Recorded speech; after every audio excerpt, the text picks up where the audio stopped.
All right, what's up, guys? Welcome to another MLB The Show 25 stream here on Twitch. I'm next JGGen24, and today we're going to pick up where we left off with the Justin Verlander and Pete Alonso player program. So if you guys don't recall from yesterday, we started this Justin Verlander program, and we had gotten up to 45 program starts. We're still less than halfway or more than halfway to, or we still have more than halfway to go to get the Justin Verlander card, but we are making good progress. After all, uh, the wins with Verlander. We have the inning, or I'm sorry, these are the parallel XP and stat missions.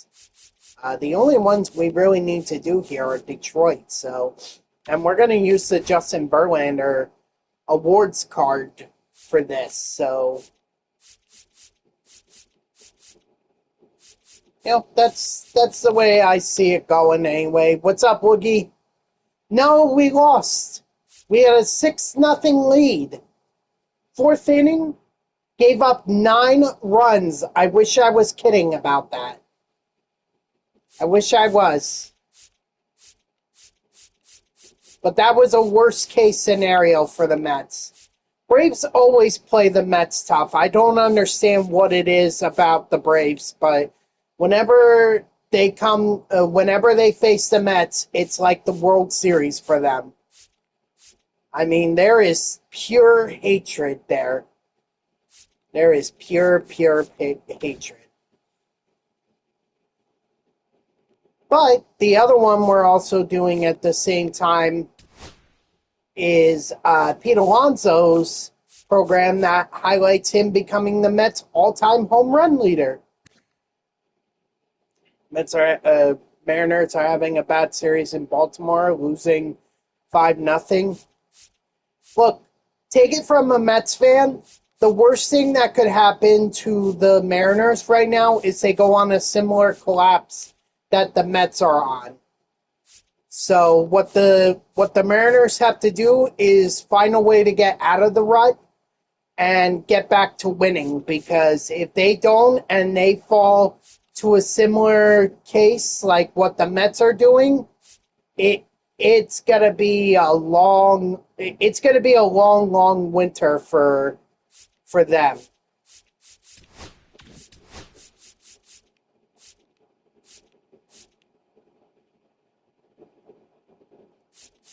I know they do. And I'm not looking forward to it. That might be the point where Mariners turn it around. Who's to say?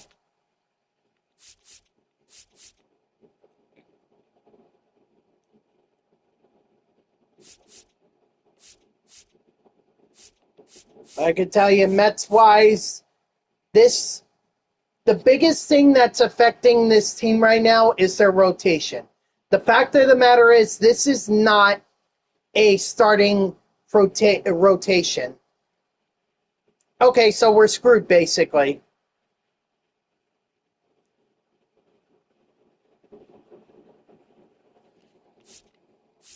This is not a starting rotation.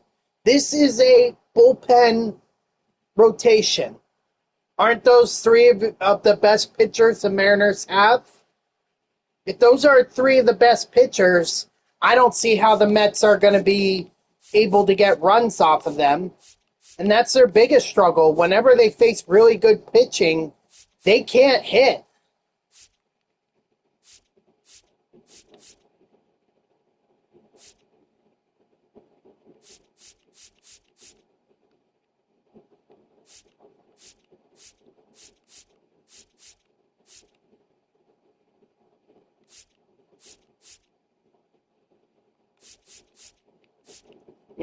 This is a bullpen rotation. That's the way it is. You might as well just go 3 innings with the guys. That's the way it might as well be. Yeah, that's Noah McLean, but he's just getting the call up. Yeah, he's dominated the minors, but the minors are are much different than the majors. Like minors, yeah, you could get some taste of it, but there's nothing like going up against a lineup full of MLB players, including one who's on an MVP race. It's going to be a tough test for him. I mean, if it were going up against a worse team like the Rockies or the White Sox or the Nationals, then I would say okay, that's a pretty good way for him to start. But this is the Mariners we're talking about, an offensive juggernaut with a solid rotation, and in all likelihood, McLean is going to have McLean is going to have to he's going to have to adjust for that and realize he may not get so much offensive support. So he better be ready for it. Anyway, so that's the goal for today. We're going to be grinding these two programs out. I'm going to make some changes to the lineup here. Just some, not a lot. Let's see, who can we put in? There's no one really for the Mets that I could throw in at third base, other than David Wright. Oh, actually, I could throw in Vientos. Kind of forgot about Vientos.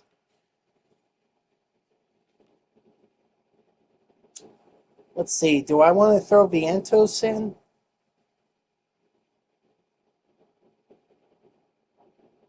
Yeah, it'll help with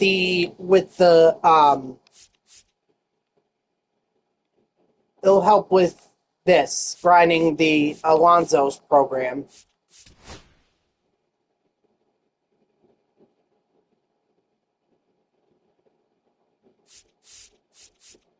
But I mean, if I'm going to be focusing on the Mets, then I got to do someone.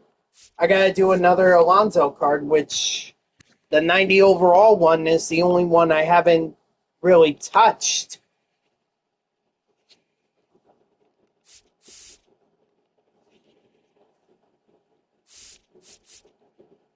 Yeah, that's gonna be my biggest concern. Can they limit Cal Raleigh? If they can't do that, there's no way the Mets are winning. And we also have to take the first game, so tomorrow's game is so crucial if the Mets are gonna have a chance in this series. They don't take the first game tomorrow, I have very little confidence they're going to be able to take it.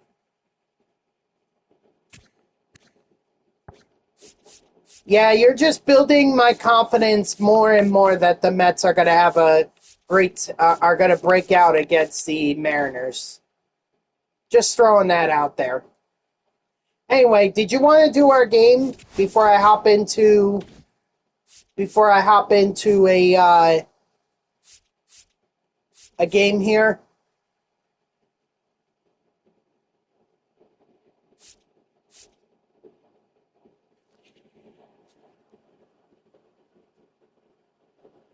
Because I know you redeemed it yesterday, but I gave you back your points because I was at the I was I was at the end of the street.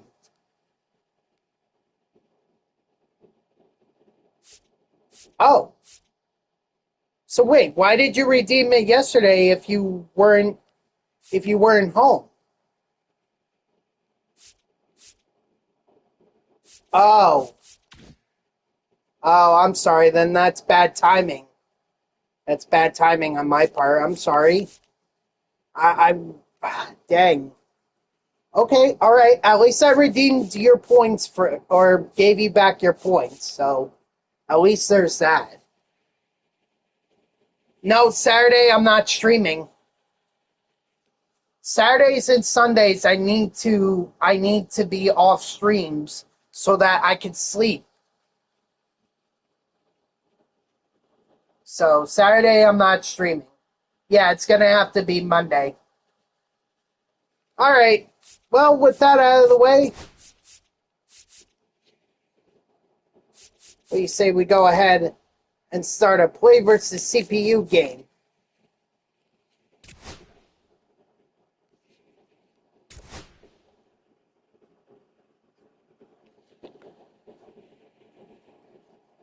Yeah, Monday works fine.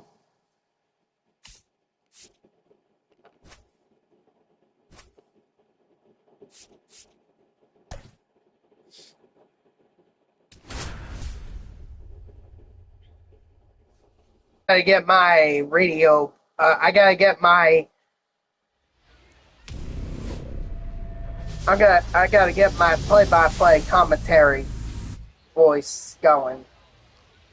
And welcome to Costco headquarters for this exciting matchup between the Chicago White Sox and the New Jersey Jackals.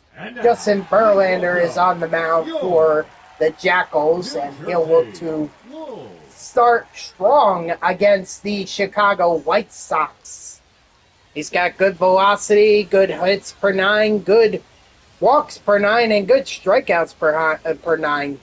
That's what you would come to expect from a 95 overall. But this is Costco headquarters, so one fly ball could end up being a home run. Always got to be careful for that as we get set to deliver the first pitch here in this game, and we are underway with a 12-6 curve that is just outside for a ball 1-0. Lennon Sosa is going to get things started for the Chicago White Sox as he flies one to right field. Judge is going after it, and he makes the catch for the first out of the game. Following him will be Chase Meadroff.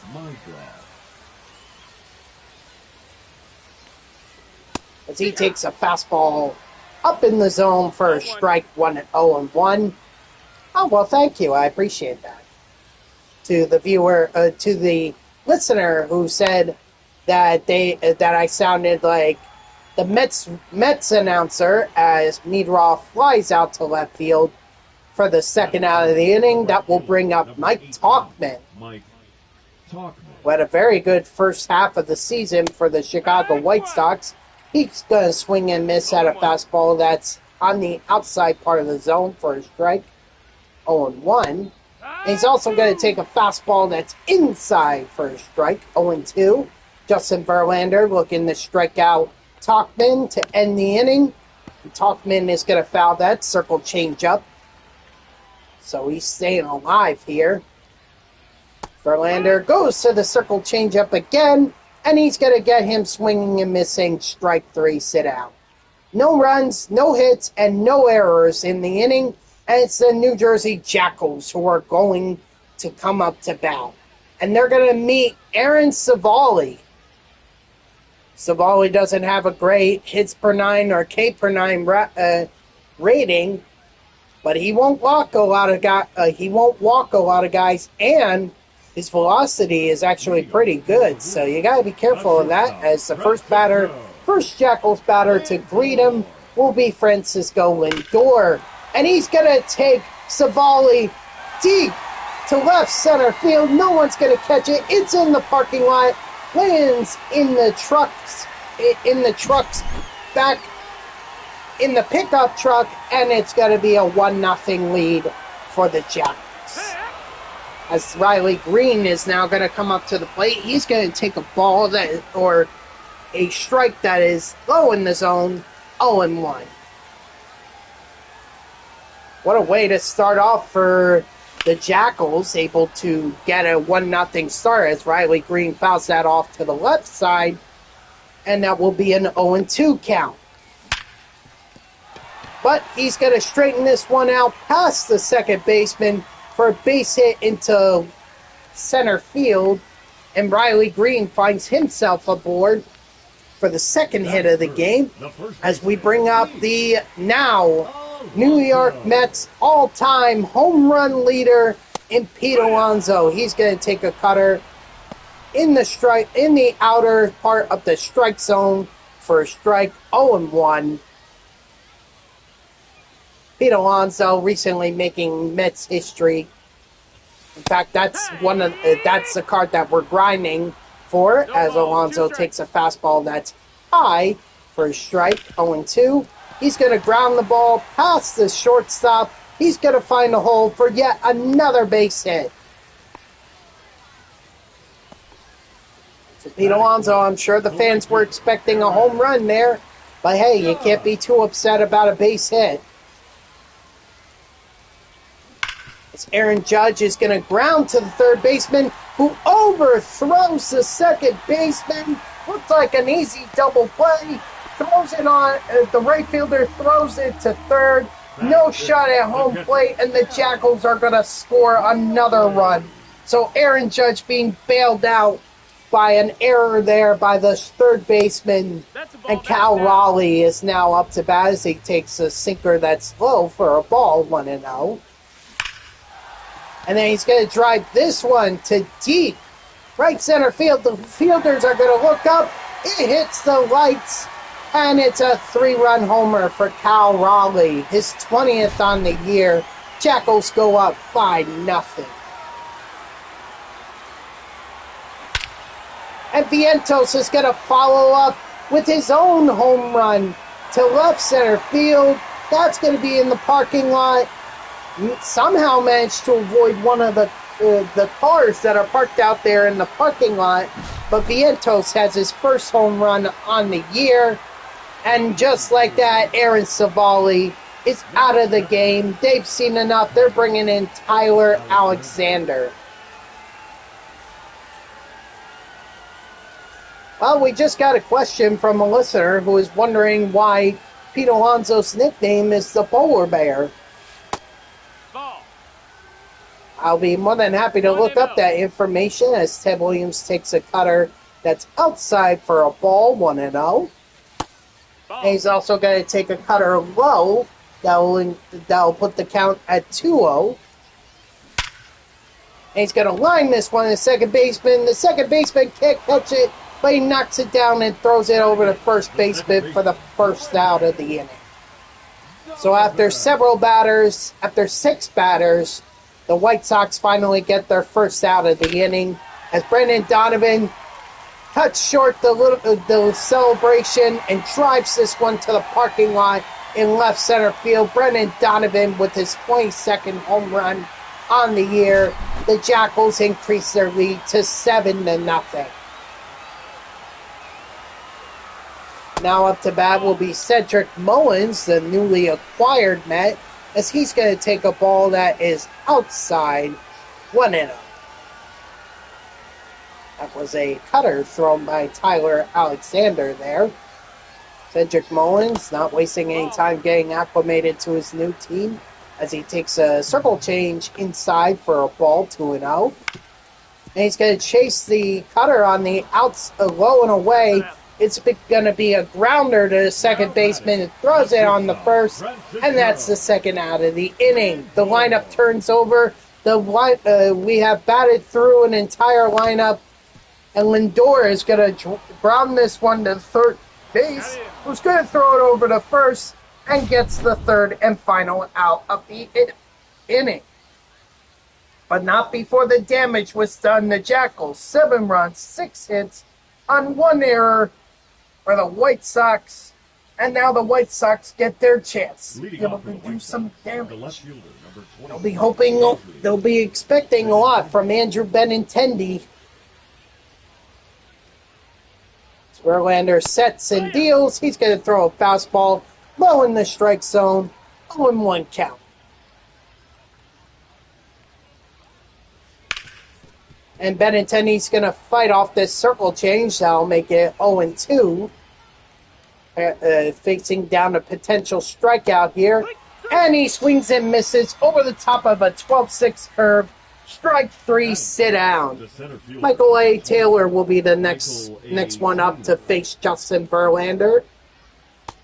As he takes he looks at a 12-6 curve that's in the outer part of the strike zone. 0-1 count. Not sure what Taylor was looking for there. Maybe he thought that Verlander's pitch was outside, but it was not. As Verlander pumps the fastball 103 miles per hour on the inside. I don't even think Michael Taylor saw that. That's the second strike. And Michael Taylor, like Benintendi, facing a strikeout. Instead, he's going to ground it to Francisco Lindor. He throws it over to Pete Alonso for the first out of the second inning. Now Kyle Teal, the Chicago White Sox young catcher, is going to come up and face Verlander. Always tough when a rookie goes up against a veteran. As he swings and misses at a circle change that's low. Strike 2. And he gets Teal swinging at a fastball that's at the letters. Strike 3, sit down. No hits, no runs, and no errors for the White Sox. It's on to the bottom of the second, where Riley Green is going to lead it off for the Jackals. He's going to take a cutter that's in there for a strike, 0-1. Green may not agree, but that is a strike regardless, as he looks at another cutter that is low, but it is a strike, 0-2 count, as he's going to have to force to ground this one over to shortstop, throws it on the first out of the second, of the bottom of the second. Now it's up to Pete Alonso, the polar bear. Had a single in his last at-bat. And he's going to ground this one to shortstop, who throws it over to first. That's the second out of the inning, and you know what? Tyler Alexander may actually have an easier time than Aaron Civale might, as Aaron Judge is going to foul this one off the right field line, so it's an 0-1 count. One listener is asking where's the ads in between innings. We don't have time, as Aaron Judge is going to fly this one out to right field. The right fielder's underneath it. He catches it, and that is the final out of the inning. No hits, no runs, and no errors in that inning, but the Jackals still lead 7-0 over the White Sox. And it's going to be the Luis Robert Jr., who was a sought-after trade deadline acquisition by many teams, but ultimately the White Sox would not pull the trigger, as he fouls off a slider for an 0-1 count. He's also going to foul off a fastball, so he's facing a potential strikeout here against Justin Verlander. And he's going to get strung up on a circle change on the black, low in the zone. Strike 3, sit out. Brooks Baldwin is the next guy to greet up Justin Verlander. He's going to foul off a 12-6 curve for the first strike. And one of our listeners, as Verlander throws fastball high there, one of our listeners is saying that it's Luis Robert, and I have actually checked into this, and it is Luis Robert. I've heard the announcer in the game say that it is Luis Robert, not Robert. Believe me, I thought the same thing too, but after hearing it multiple times, the T is not silent.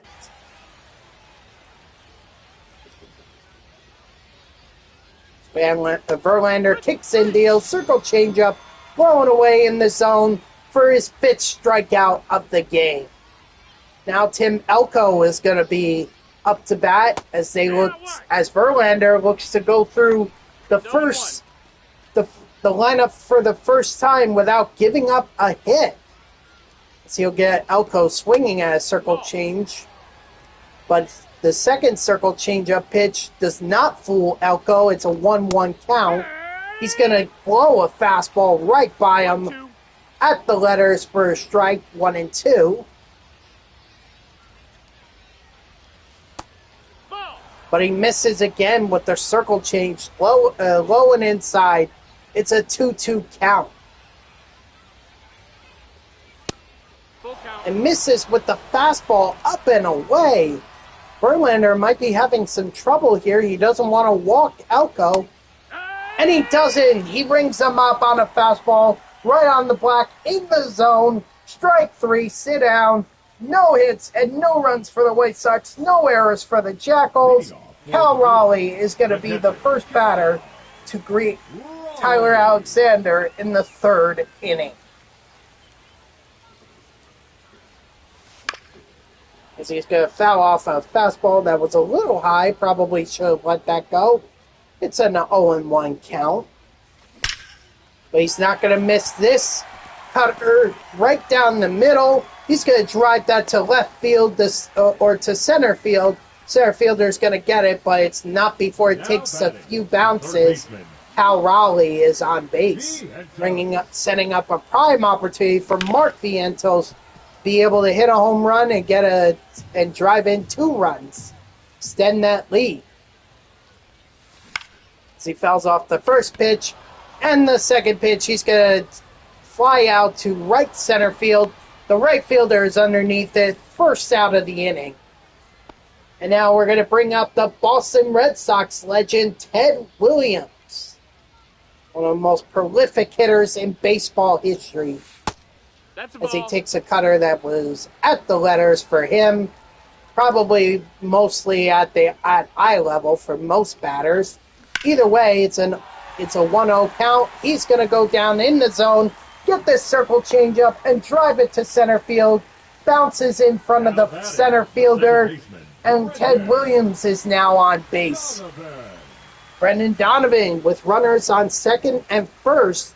1 out in the inning. He's not wasting any time. He's going to go after the first pitch, and he's going to bounce it on the warning track and over the wall for a ground rule double, extending the Jackals' lead to 8-0. I'm sure he wanted more, but he's got to take what he can get. And Cedric Mullins says, I'll pick you up, Brendan Donovan. I'll get this home run. He drives it to right center field. Mullins with a 3-run shot, his 3rd since joining the Jackals. And this lead is now 11-0. And that's going to be all for Tyler Alexander as Fraser Ellard comes in. He's the lefty out of the pen for the White Sox. So interesting strategy here that the White Sox are imposing, as Ellard is going to throw a cutter that's way outside. Not even sure that managed to reach the plate, but the catcher did a great job catching it, making sure it didn't go to the backstop. Regardless, it's a 1-0 count that becomes 2-0 after taking a fastball at the letters. 2-0. And Lindor, he says, 3rd pitch, I gotcha. He's going to go to right field. No doubt about it. No one's catching it. And Lindor is going to get a solo shot and extend the Jackals' lead to 12-0. And now Riley Green's going to take a fastball that's in there for a strike, 0-1. Riley with a single on the game that I'm willing to bet he wishes he could be part of the home run parade. See if that can happen as he drives this one to left field. That's going to go foul. Left fielder's not going to get to it. 0-2 count, although I'm sure Green is breathing a sigh of relief. But not for long. He's going to ground to the second baseman, throws it on the first, out number 2 of the inning. Pete Alonso, the polar bear. Everyone's expecting him to get a home run. So far, he only has a single on the game as he takes a fastball that's just in there for a strike, 0-1.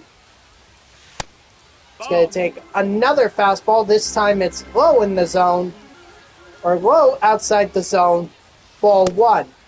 And going to take another fastball inside, way inside. Surprised Alonso didn't back off there. It's a 2-1 count as he fouls off a fastball that's high for a 2-2 count. Ellard favoring that fastball. Tried to fool him with the slider, but Alonso grounded it to shortstop. The shortstop made a great diving play to be able to stop it, and the side is retired after throwing out Alonso at first. So 12 runs, 11 hits for the Jackals, 1 error for the White Sox. And the White Sox are going to look to break through the hit column in the next inning after Verlander went through the lineup the first time without giving up a hit. As Lennon Sosa is going to foul that one off for a strike. One, he's also going to miss a circle change down the middle for an 0-2 count. Sosa does not want to go down on a strikeout here, but that's exactly what happens. Verlander strikes him out. Inside fastball, strike 3, sit out. Chase Meadroff is the next batter to greet Verlander. As he throws a fastball in the zone on the inside part of the zone for a strike, 0-1. And he's going to swing and miss at a 12-6 curve. That's low in the zone for a strike, 0-2. Justin Verlander looking at another strikeout. And he gets it. Strike 3, sit down. The fastball up and away. The Superman pitch. And it's Verlander's 8th strikeout of the game. Now Mike Tauchman coming up to bat. The White Sox are hopeful that Tauchman can break through as he takes a fastball that's low and away for a ball, 1-0. He's not missing that one, and Lindor makes a dive at the ball. Tauchman managed to put it over drive it up the middle. Lindor dove, couldn't get to it, and finally the White Sox are through the hit column. So Verlander's bid for a no-hitter is over as Andrew Benintendi now steps up to the plate. He's going to look at a fastball that's inside for a strike, 0-1. And he's going to swing and miss at a fastball low enough in the zone for a strike, 0-2. And he swings and misses at a 12-6 curve on the outer part of the zone for strike 3, sit down.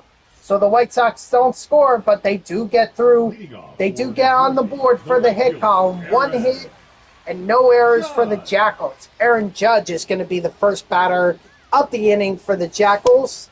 As he takes a cutter that is way outside for a ball, 1-0. But he's swinging at that fastball that's on the outside part of the zone. The right fielder makes a leap at the wall, but it's over his glove. Aaron Judge has his 22nd home run on the year, and the Jackals now lead 13-0. Cal Raleigh gets a cutter that's up and in. He pops it up to the second baseman, who's going to camp underneath it for the first out of the inning. That'll bring up Mark Vientos now. As he swings and misses at a fastball, 0-1. Fouls off a circle change that was inside and low, 0-2. Vientos takes a fastball that's at his eye level. Not even sure how the catcher caught it, but he's not missing this pitch. He's going to drive it to the parking lot in left center field. It's probably going to hit some cars' tires, but Vientos with his second home run of the game, and the Jackals lead 14-0. As now Ted Williams is up to bat. That's going to be a ball at the letters. So it's a 1-0 count. Williams, 1 for 2 on the day.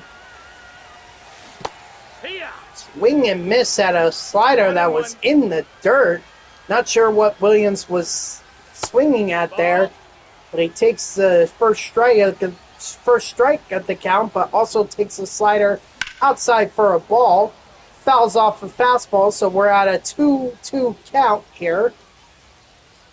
Williams trying to get a multi-hit game as he fouls off a cutter, trying to stay alive.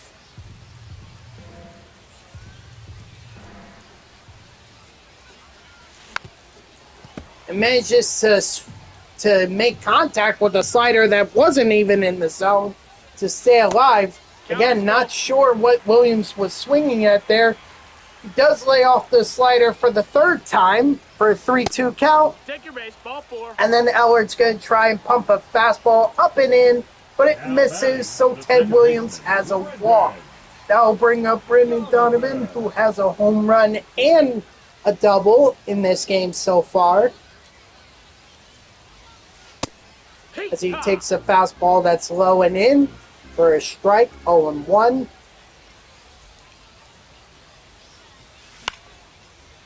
Ellard once again coming inside.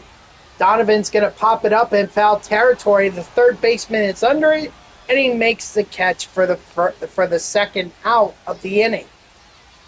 And now we'll bring up Cedric Mullins. No, that's low. Check swings at a slider that was low for a ball, 1-0. Mullins is 1 for 2 on the day. Yeah! Takes a cutter that's inside for a strike, 1-1. Ellard already at 30 pitches here. You have to wonder how much longer he could go as Mullins swings and misses at a sinker that was up in the zone. 1-2 count. Fights off a slider on the outer part of the zone. Manages to stay alive for now. But he chases a slider that was well outside the zone in the dirt. In fact, the catcher manages to hang on to it and throw it over the first to retire the side. The Jackals, 14 runs, 13 hits. The White Sox, 1 error. Not in this inning, but that's still on the scoreboard as we end the 4th inning. And Michael Taylor will be greeting Verlander in the 5th.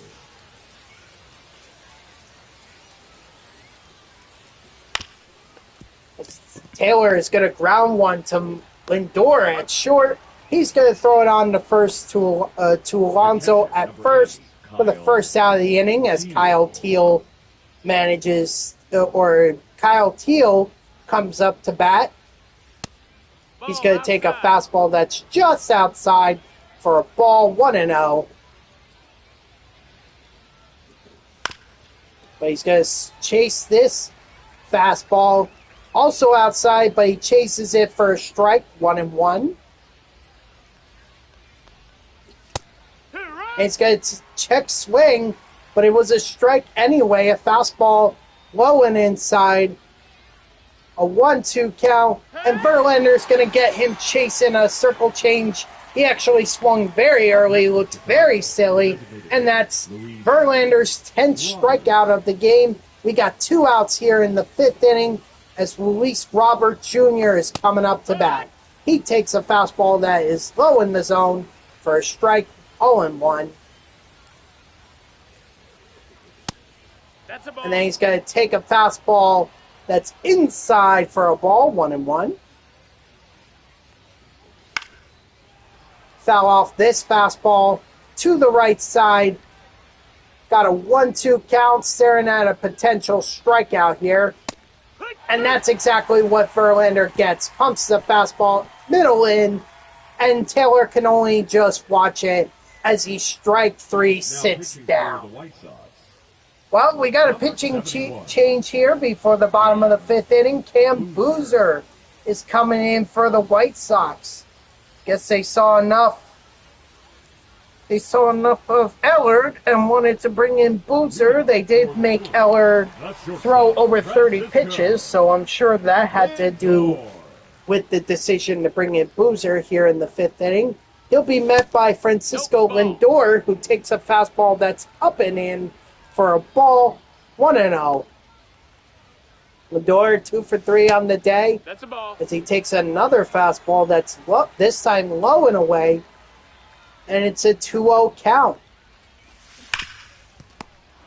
Now Lindor's going to get on top of a cutter, ground it to a third baseman, who throws it over to first, and that's the first out of the inning. Sure not how Lindor wanted that at-bat to go, but it is what it is, as Riley Green's going to look at a cutter that's well outside the zone for a ball, 1-0. He'll also take another cutter, this time low, almost in the dirt. That's going to be a 2-0 count. Not sure what Riley Green was swinging at there, but he chases a fastball that was really high, almost at the letters, and it's a 2-1 count. But he's not going to miss this pitch. He's going to drive it to right center field. That's over the wall. No one's going to touch it. Riley Green with his 8th home run since joining with the Jackals. And for the first time in a while, the Mets, or the Jackals, have scored a run. And Pete Alonso is also going to get on the home run parade. In fact, he's going to drive this to left field over the trolley into the parking lot. And Alonso, this version of Alonso, the monthly awards one, has his 2nd home run as a member of the Jackals, and the Jackals lead 16-0.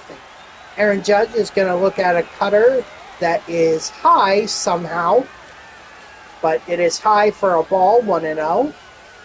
Aaron Judge, it's really difficult. It's like, how can the man is so tall. So he takes a cutter, he check swung there, but it was inside the zone for a strike, 1-1. Aaron Judge is so tall, it's so hard to tell. But he's got a lot of power, as he just showed there. He drove this one to deep left center field, managed to put it over the cars for his 50th hit. Aaron Judge has his 23rd home run, and the Jackals extend their lead to 17-0 as the White Sox bring in Brandon Eisert. Seems they've had enough of Boozer. I don't blame them. Multiple home runs in that one, and only managed to get 1 out. That's only 1/3 of an inning. Just a bad outing there for Boozer. But the White Sox have not had it easy, as Raleigh takes a fastball that's high, took a cutter that was up and away for a strike, so we got 2 strikes on the count. 1-2. Iser thinking Raleigh was going to chase there, but Raleigh holds off for a ball, 1-0. And he chases a pitch that is low. Not sure how Raleigh managed to get that base hit, but it gets into center field, and Raleigh finds himself on first. Mark Vientos is now back up to bat for the Jackals. I believe he's had 2 home runs in this game, as he looks at a fastball that's outside for a ball, 1-0. Yes, in fact, Mark Vientos has had 2 solo home runs.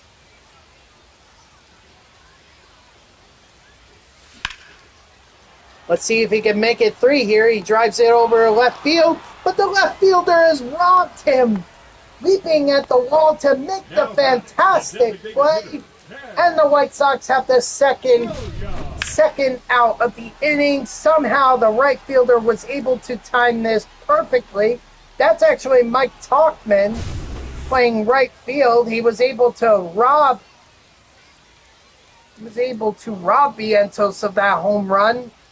And now Ted Williams is up to bat. Williams had a walk in his last plate appearance as he fouls off this inside fastball to the left side. It's an 0-1 count. Takes a fastball that's also inside for a strike, 0-2.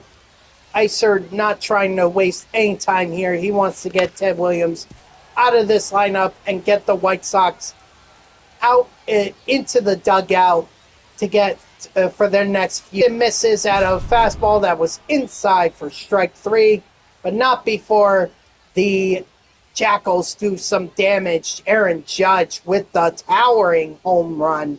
489 foot, 17 runs for the Jackals, 17 hits, 1 error for the White Sox. Brooks Baldwin is going to be the first batter to greet Verlander in the 6th inning.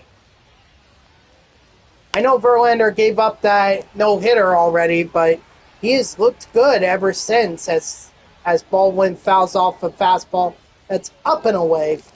0-1. Verlander going back to the well and manages to blow it past Baldwin. 0-2. Baldwin's going to foul off this fastball, trying to stay alive. Verlander relying heavily on that fastball as he misses up and away for a ball, 1-2.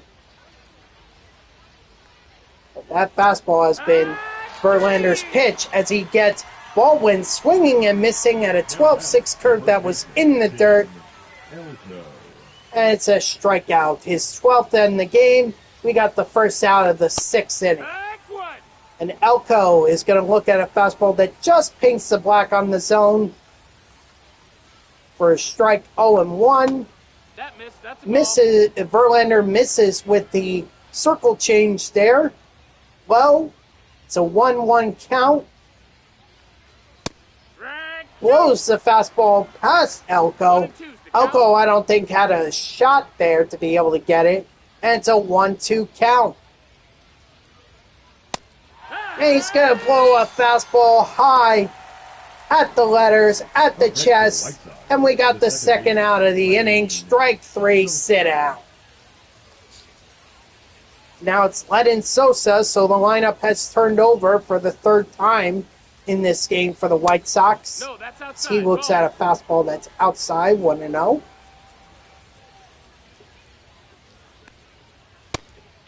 But he'll also look at a fastball that is high for a strike, 1-1. And he also swing and miss at a fastball that's low and in. So now Sosa is in danger of being struck out, and that's exactly what Verlander does. Strikes out Sosa to end the top of the 6th. The White Sox, no runs, 1 hit, no errors by the Jackals, as Brendan Donovan will be the first batter to greet Isert in the bottom of the 6th. 2 for 3 on the day for Donovan. Looking to get that up to 3 for 4 as he fouls off a pitch to the left side, 0-1. He fouls off yet another pitch over on the left side. That's an 0-2 count. Donovan trying not to strike out here. As he takes a fastball that's inside for a ball. 1-2. He'll also look at a fastball that's low and inside. That's a 2-2 count. Donovan fouls off a fastball over to the left side. So Donovan fighting here to stay alive. Possibly extend it. Ow, and he stayed alive. No, he did not. 9.3 feet outside of the pole. Unfortunate for Donovan, and he's forced to go back to the base. But this one, he's not missing. He drives that one to left center field into the parking lot. Does not hit any of the cars. And Brendan Donovan has got his home run, his second home run of the game. And it's an 18-0 lead for the Jackals. Seems we're having a little bit of a problem with the scoreboard here, as Cedric Mullins is going to fly this one to left center field, but the shift was on, so the left fielder tracks it to the warning track for the first out of the inning, and Francisco Lindor will be the first batter. Or the lineup will turn over, and Lindor will get another at-bat here as he looks at a fastball that's outside for a ball, 1-0. But he's not missing this one. Lindor drives that one to left field. That's going over the trolley into the parking lot. And that's a home run for Francisco Lindor. That's going to change. That's going to extend the Jackals' lead to 19-0. A little bit of a delayed update there, but regardless, still counts. As Riley Green's going to shoot that one into center field past the second baseman. And Riley Green has a base hit. A viewer is wondering if we've got a no-hitter going. Unfortunately, we do not with Justin Verlander. He gave up a hit already. Now Pete Alonso is going to drive one to center field. The center fielder is underneath it, right in front of the warning track. And he's going to catch it for the second out of the inning. How unfortunate that Pete Alonso cannot get things going. He does have a home run, but you definitely want Alonso to do stuff, especially if we're grinding for Alonso's card. This Judge is going to take a look at a ball that, or a strike low in the zone, 0-1. He's going to get this circle, this change up. He's going to bounce it on the warning track. It's going to hop over the wall. We've got a ground rule double for Aaron Judge. Riley Green and Aaron Judge, second and third. That's a ball. It's Cal Raleigh. He's going to look at a fastball that is high at the letters on his uniform for a ball 1-0. He's also going to take a look at a fastball that's inside 2-0 count. You have to wonder how much energy Isert has left. Finally throws a strike that's low and in, a 2-1 count. But that energy is going to be one to watch out for. As Cal Raleigh dribbles one over to third base. He throws it to the first baseman, and the side is retired. But Francisco Lindor with a big knock that extended the lead to 19-0. 19 runs, 21 hits for the Jackals, no errors, and we go to the seventh inning. And Chase Meadroff is going to be the first batter to greet Justin Verlander. Swings and misses at a fastball, a 1.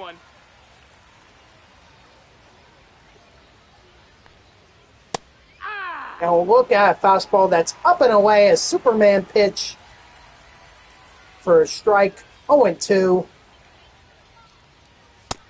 Ball, that's up. A waste pitch there by Verlander, a fastball that was at the letters, seeing if Meadroth would chase it, but he did not for a 1-2 count. But he gets him on the 12-6 curve in the strike zone. 15th strikeout for Justin Verlander. Strike 3, sit down as Mike Tauchman now comes up to bat. He's 1 for 2 on the day. There's the one guy that had the hit that ended Verlander's no-hitter bid as he looks at a fastball inside, and also swings and misses at a fastball that was up and in for a strike, 1-1. Swings and misses at a 12-6 curve. That was almost a hanger, but somehow Verlander got away with it, and he rings him up on a circle change outside the zone, low and away. Strike 3, sit down.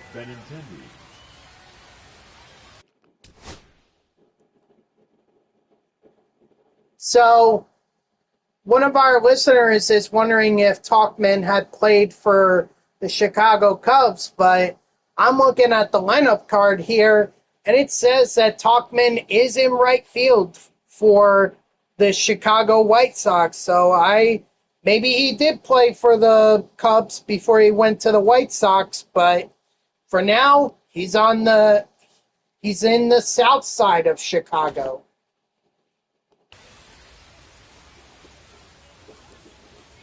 As Andrew Benintendi now comes up to bat for the White Sox, takes a fastball inside for a ball.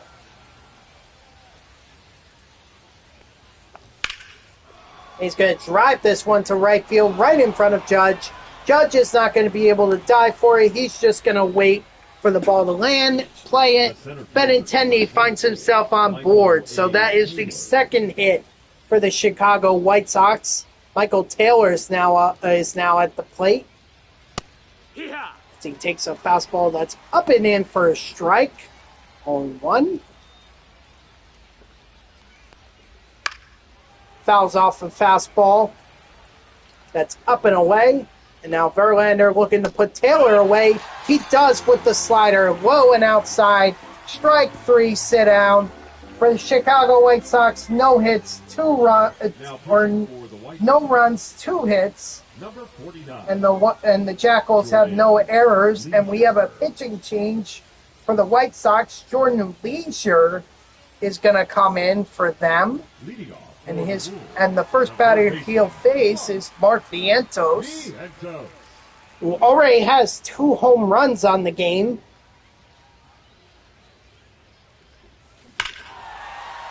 So he's going to pull that one foul, just under 4 feet outside of the pole. So missed a home run, not by much. Ball, that's high. But he takes a fastball that's high for a ball, 1-1.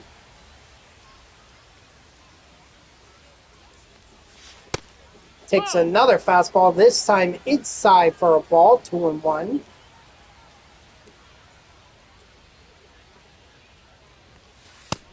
No, Takes yet a cutter this time that's just misses his zone. So Mark Vientos could draw a walk here, 3-1 count. Or he could just ground to the third baseman, which is what he does. And the third baseman's going to throw it over to first for the first out of the inning. Looked like he got on top of that slider that was low in the zone. But sometimes that happens. As now Ted Williams is up to bat. He'll take a ball out. He'll take a fastball outside for a ball, 1-0. He's going to look at a fastball that was in the strike zone for a strike, a 1-1 count. Ted Williams pulls this one. Unfortunately, it is foul, and Ted Williams is going to be looking to avoid the strikeout here. Fouls off a fastball that would have been a ball had he not chased it, but nonetheless, he did make contact with it to stay alive. Makes contact with yet another pitch. This time it was a changeup in the dirt. Somehow made contact, but he's going to ground this ball to the first baseman, takes it over to first for the second out of the inning. And now Brendan Donovan is up to bat. He's 3 for 4 on the day. We're going to take a fastball low and outside for a ball. 1-0. He's going to loop this one into center field right in front of Robert. Brendan Donovan is on base. 4 for 5 on the day. Have a day, young Donovan.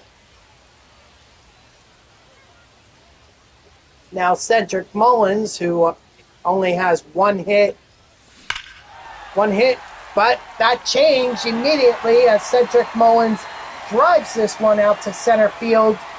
He's going to put it over the wall for a home run, his 4th on the year for the Jackals. A viewer is wondering how many times have I struck out. Do you mean, or the team has struck out? Do you mean in this game, or do you mean in general?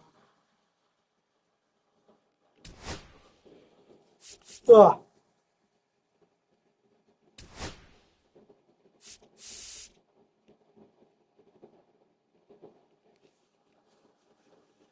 If you mean in this game, there are 2 strikeouts. Frazier Ellard had 1, and Brandon Iser also had 1.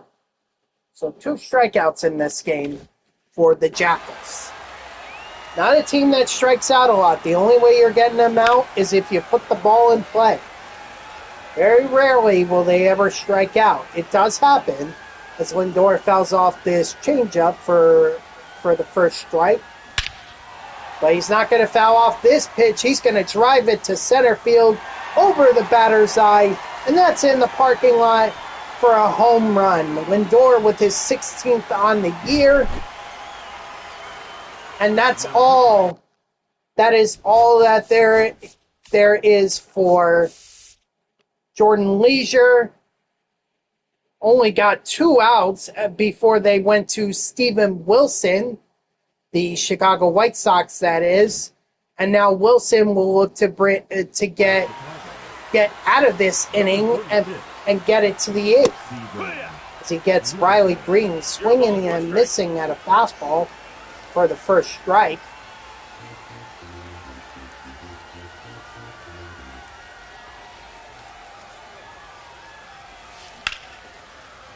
He's going to pop up this circle change to center field. Left center field, the center fielder, Luis Robert Jr. is under it. He catches it, and the side is retired. But Francisco Lindor, with his solo shot, puts it up to 22 runs for the Jackals. Still no runs for the White Sox. We're heading to the 8th inning. A viewer is wondering how many home runs the Jackals have in this game. Just on this count, it looks like Francisco Lindor has 4. Riley Green has 1. Pete Alonso has 1. Aaron Judge has 2. Cal Raleigh has 1. Vientos has 2. So that's at 11. Donovan has 2. So we're now at 13. Cedric Mullins, another 2. That is 15 home runs in this game. Costco headquarters is a very hitter-friendly ballpark. But sometimes when you go up against good pitching like Justin Verlander, you tend to forget about it. As Verlander stares down a potential strikeout for Teal, he's going to throw that 12-6 curve in the dirt for a ball. The count is 1-2. And he swings and misses at fastball. Strike 3, sit down. Justin Verlander with his 18th strikeout on the game, looking to chase history. Already part of the 3,500 strikeout club. As Verlander gets that fastball up in the zone for a strike, 0-1. And gets Luis Robert Jr. swinging at a circle change that's low and away for strike 2. Looking to get strikeout number 19, and he does that. Luis Robert Jr. swings and misses on a fastball. Strike 3, sit down. Second out of the inning. As now Brooks Baldwin is up to bat. Swings and misses at that fastball for the first strike. That fastball is going to miss, so we got our first ball of the at-bat. Grounder over to Vientos. Vientos throws it in, or throws it on the first, and the side is retired. No hits or no runs. 2 hits for the White Sox. No errors for the Jackals. And Pete Alonso is going to lead off for the Jackals in the bottom of the 8th inning.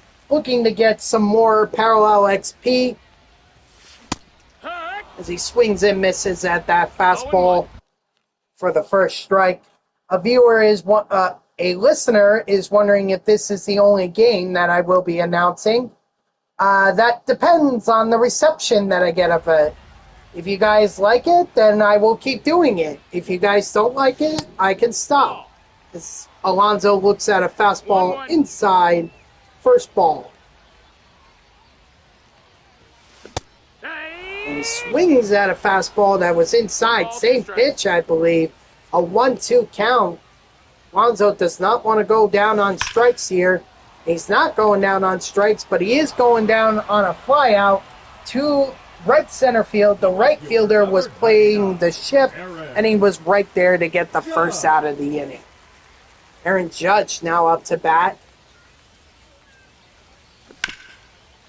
He's going to ground out to the third baseman. Throws it on the first for a strike, or for the second out of the inning. And now Cal Raleigh, who could be the potential last batter for the Jackals in this game. He's going to drive one out to center field. Luis Robert Jr. underneath it. He catches it, and that's the side retired. We're heading to the 9th inning. Verlander 3 outs away from a complete game shutout.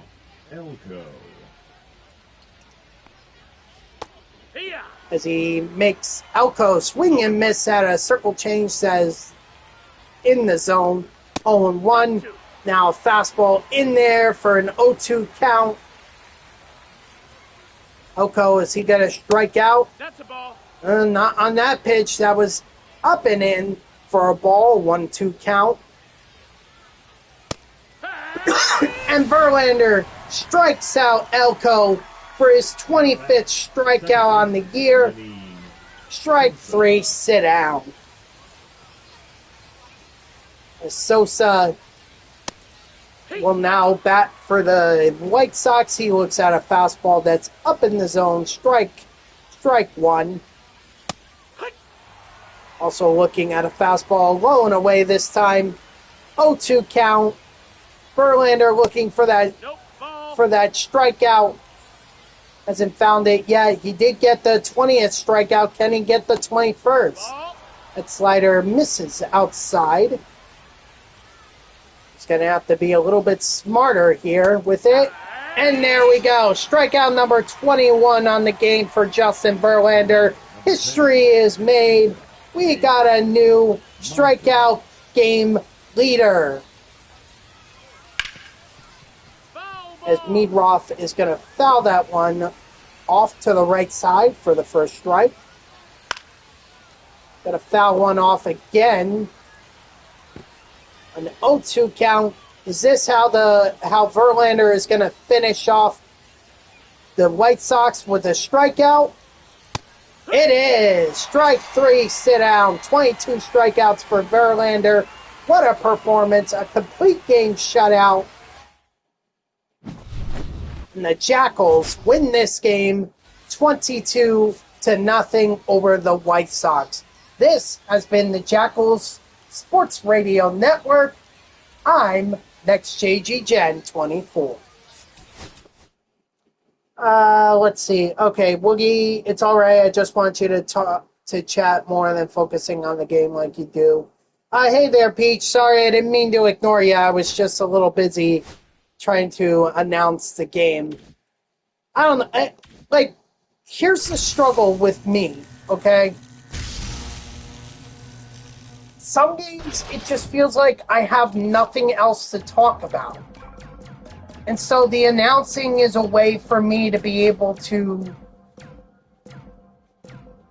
keep talking and make it seem interesting.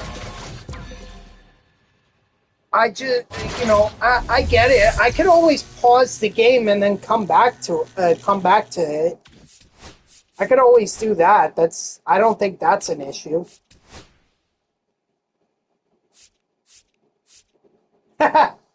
My favorite color, blue. Always loved blue. I don't know, it just always resonated with me personally. My favorite number, well, I have two. One is 24, that's purely NASCAR related. And 12, well, that was just a number I always had when I played sports. So 12 has always been my favorite number.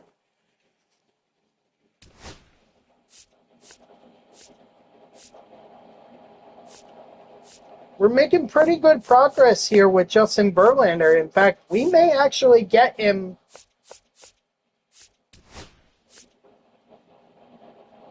Your favorite number is 11? That's a good number. That's a good one.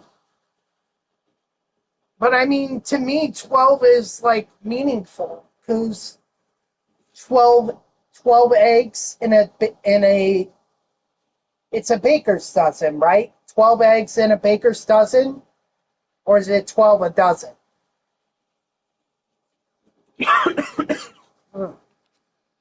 Yeah, that's what I thought.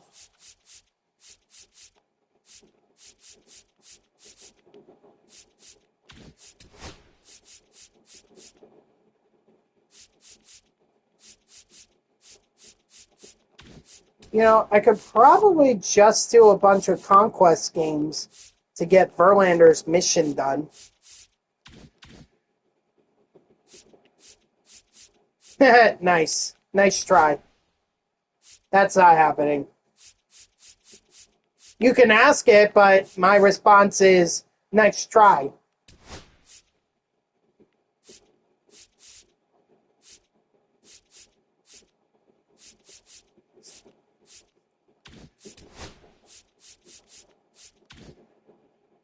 Wait a minute, did I already do the... I don't think I did the moments with Verlander. Yeah. Okay, so maybe that's how I get it done. I do 5 of these, and that's how I can...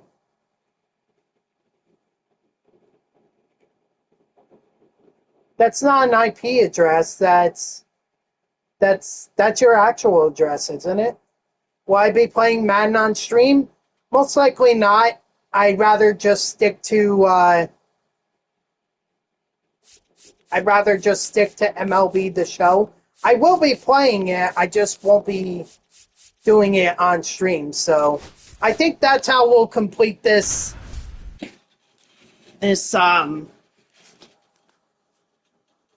program. We'll do the moments to finish off. I didn't think so.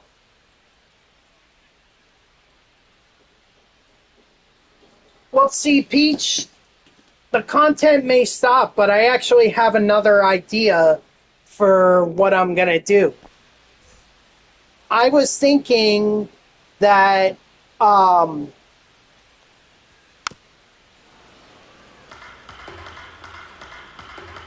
barely get enough time to play Madden. I really don't get a lot of time, so I mean, you'll have to see if I'm playing it one day.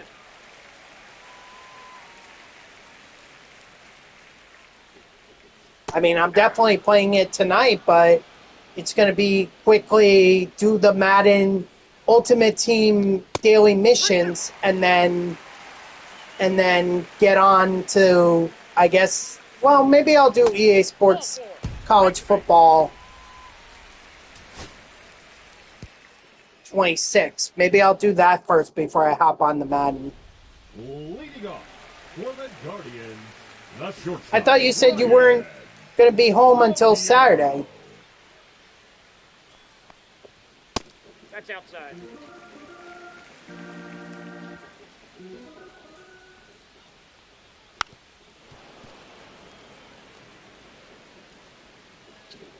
Oh, wow. Constantly on the move, huh? 1 ball, 2 strikes.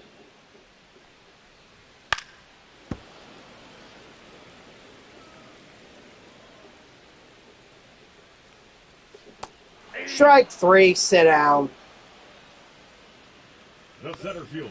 But anyway, Peach, what I was thinking about for the MLB content, I'm actually going to do a second all parallel XP team. Not for a while. Like that Eastern or that East Coast / Pennsylvania and Ohio one. 2-2 to count. That's going to take a while. You want the teams that win the World Series?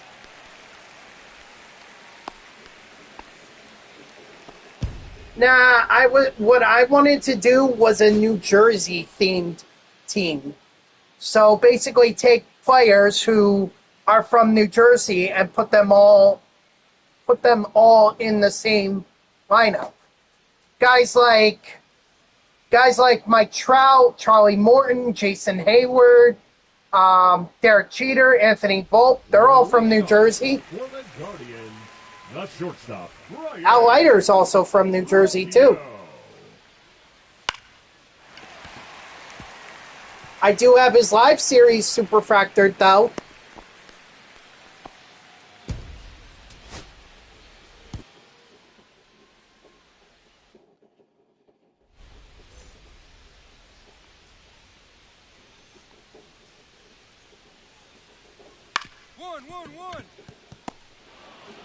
Sorry, I know you're trying to ask me about my Central or Midwest MLB ballpark tour.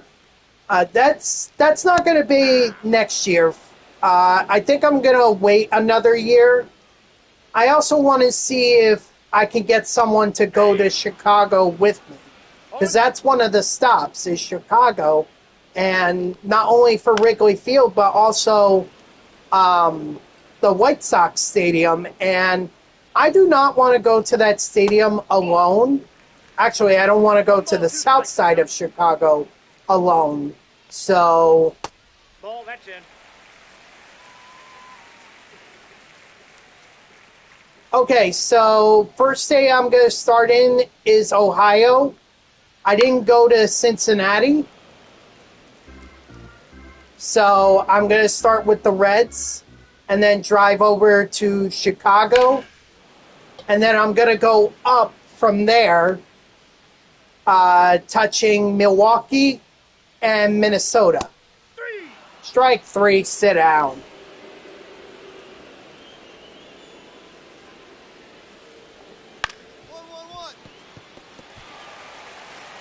That's all right. Unless it was foul, I wasn't going to complete this moment anyway.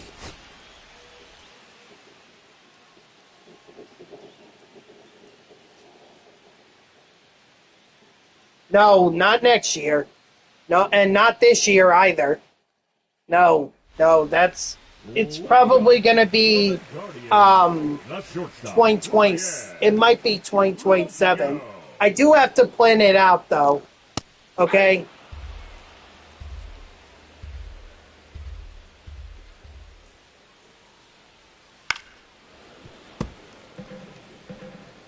So it's going to take a while. Yes, it is. That's why I don't want to do it next year. Strike 3, sit down. If anything, what I was thinking about for next year, why don't I just do the Florida MLB ballpark tour? When the Rays have get Tropicana Field reopened, maybe I could go over there and do that, see that stadium, and then make my way down to South Beach, Miami, where I could see the Florida, or the Miami Marlins.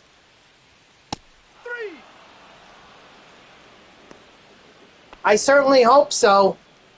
I mean, these are two of the Tropicana Field is, from what I've heard, terrible.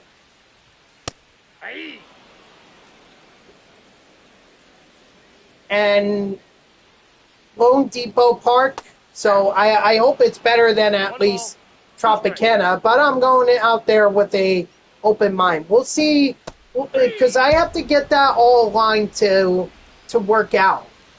You know, thinking like maybe take a week, maybe 2 weeks off for it if I have to.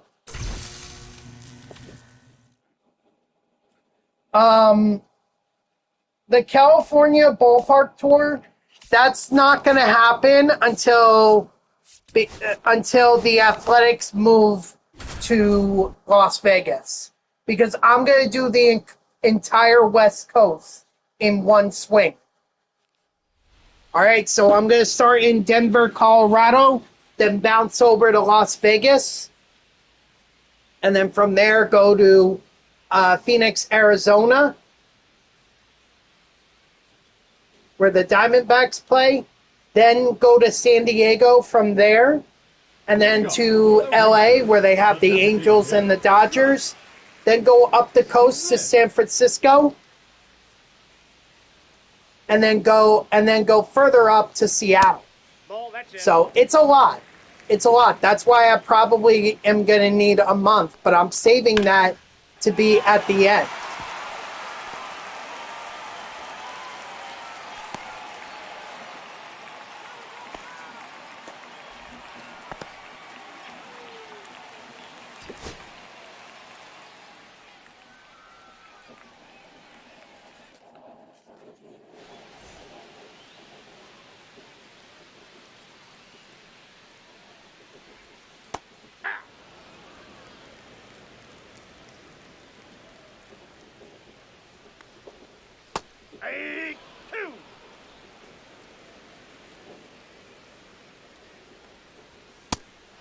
Strike 3, sit down.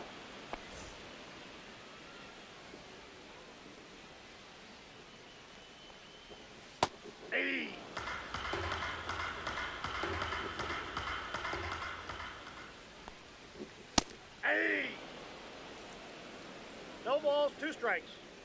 definitely going to be expensive. That's probably going to be like.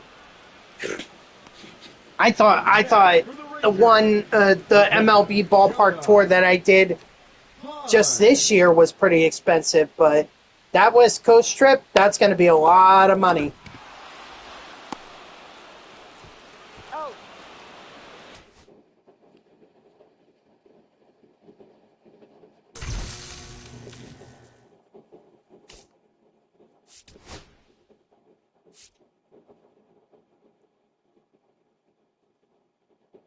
Yeah, you know what, Peach? I should have gone to Canada when I was in Detroit. That's what I should have done.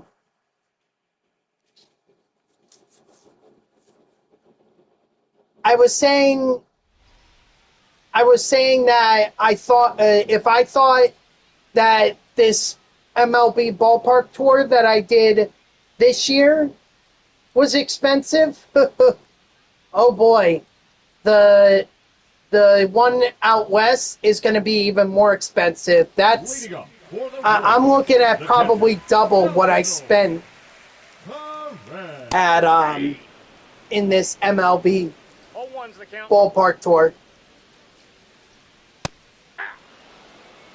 You know, it was actually an idea of my dad. My dad was like, you know, you should probably go to Canada. 3. I want to say at least $5,000 between the hotels, the rental car, tickets, food, 0-1. and all the other stuff that I did, like going to check out the Western Pennsylvania Sports Hall of Fame or Sports Museum. Okay, so I may actually be looking at 15 to 20 grand. Hey.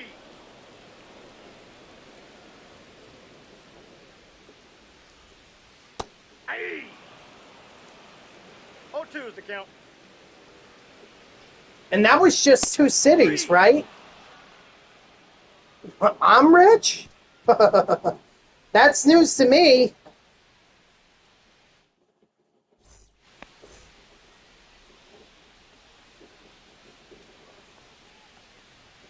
Yeah.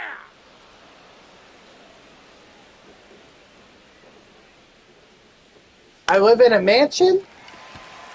This room is a mansion? No, that's foul. Or my house is a mansion? 3.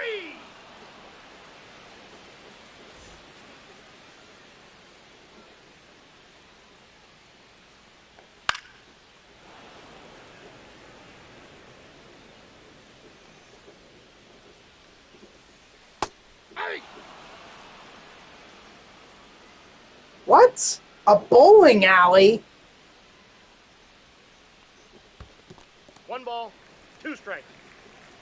Let me tell you something, Woogie. If I was actually rich, I would not be working an overnight an overnight shift just to make or I would not be working an overnight shift. I am not rich.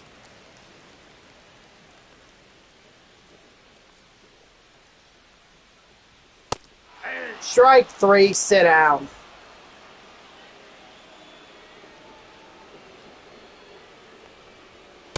Hey.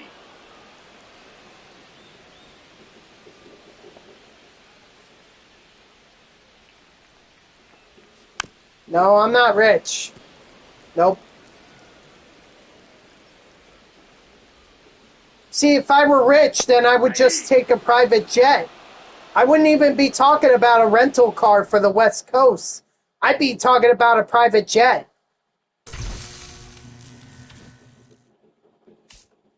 That'd be the more efficient way to be able to travel. Whoops.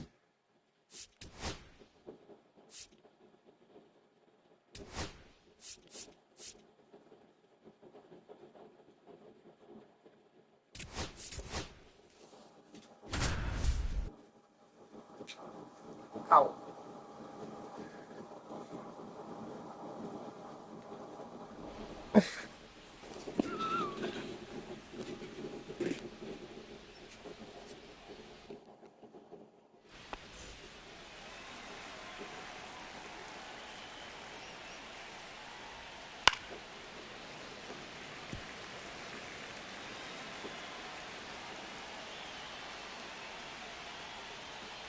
1-1-1.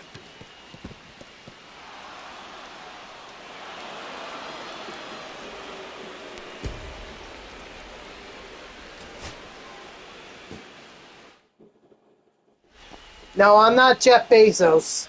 I would have a lot less hair. Ball, that's out.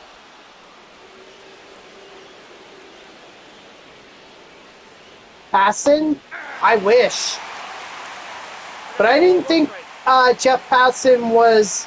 to be totally honest, I don't really think about the wealth status of some of these reporters. I kind of just figure that, yeah, they're influential and they have a lot of sources and everything, but it's not like living a sports reporter's life is, like, for the wealthy. No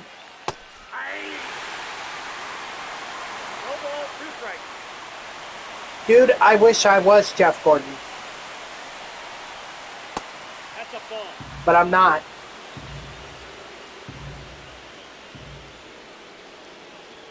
He actually knows how to drive a race car. I don't. Strike 3, sit out. Now batting, the first baseman, Who that? Oh, 2,000 tickets. Yeah. I don't know what they be at Mets games, but I do recall in 2022 there was a guy that I was talking to at a Brewers game, 1 ball, 2 strikes. and he and I were just kind of like talking about, oh, what should the Mets do? How should they improve their team? You know, they need this. We had a good conversation, and I was glad to meet him. We got full He was trying to get me to buy tickets to the Keith Hernandez game, and I was like, I already have tickets for that. But then he followed it up the next day. I guess he remembered that I told him I was coming back the next day because he offered me his tickets. And I was like, no, I really don't want to, because I felt like that was his tactic to kind of pressure me into buying the Keith Hernandez tickets. I was like, I really don't want to do that. So I kind of I initially passed on them, but then I was like, you know what? If he really can't make it, I don't want his tickets to go to waste. So I asked him, and he said, yeah, they're still available. Take them. They actually were right behind home plate. I was shocked. I was like, wait a minute, these are not down the right field line or left field line. These are field level tickets, but they're not in those sections. And I couldn't believe it. It was behind home plate. I was like, Chicago. well, no, I was not on TV, but I took pictures of my seating, of where I sat, and it was just incredible.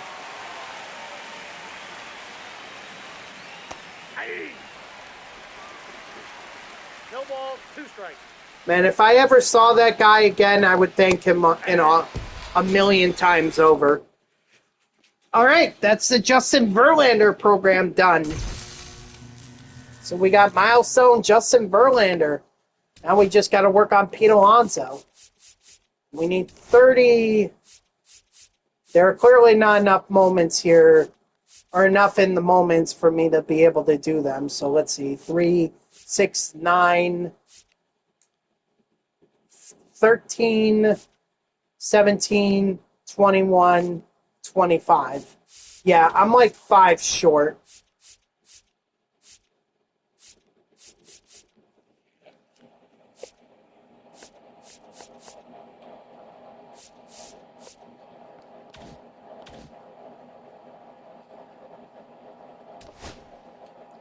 Well, at the very least, what I could do is just get these done. April 1st, 2019, Pete Alonso's first home run against the Miami Marlins.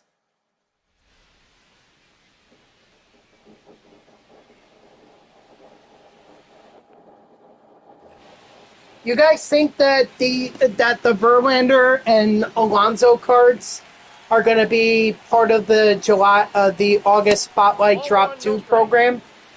I feel like that is coming.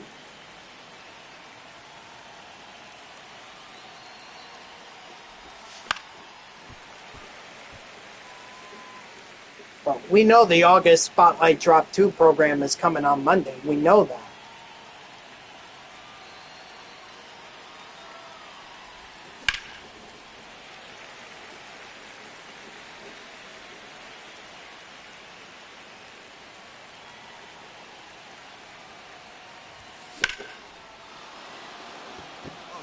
Get up.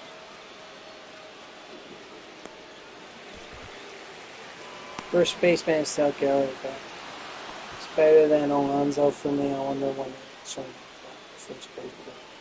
Still good. May not happen until the finest program, if I'm being totally honest. I don't know.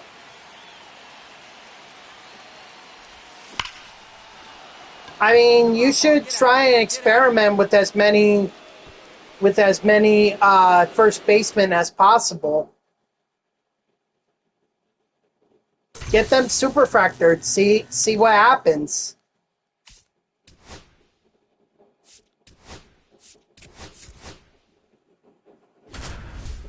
Pete Alonso is 42nd home run of the season, passing Carlos Beltran for the Mets singles. What's it? Record. Oh, okay. So they're highlighting 42nd. I know the 53rd home run of the season in 2019 is going to be one of these moments because that's a rookie home run record right there.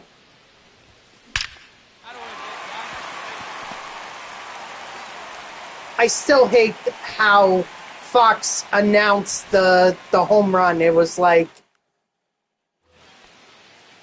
if you heard, I believe that if Gary Cohen had been calling that game, if SNY broadcasted it instead of Fox, that call would have been like 10 times better, in my opinion. Inside, ball one. Like, think on the same level as Pete Alonso hitting the 3-run shot against the Brewers in the wild card round last year. Like, on that level in terms of calls. Well, Fox was so underwhelming. Fox Sports. Just not as great of a call. I should listen back to the Mets radio broadcast and rehear it. Maybe they did it better. I hope they did it better. I would certainly expect them to. But I did not like how Fox broadcasted or called the 53rd home run of the season for Alonso.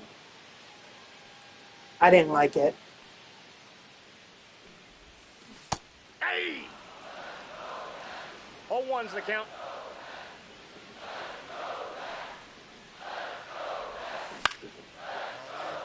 Fall in.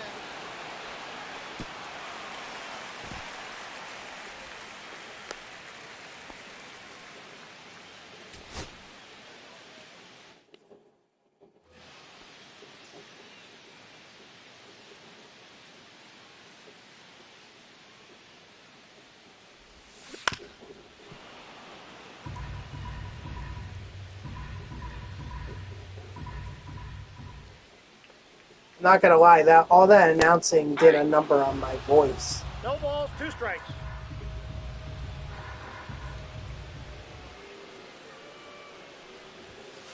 One ball, 2 strikes.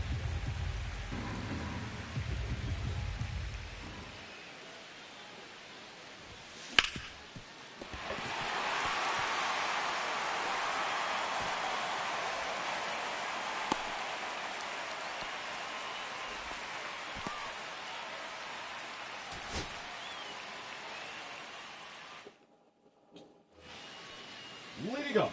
Maybe that's why it's good that I'm doing some of the moments now so I can give my voice a bit of a break. Hey! 0-1.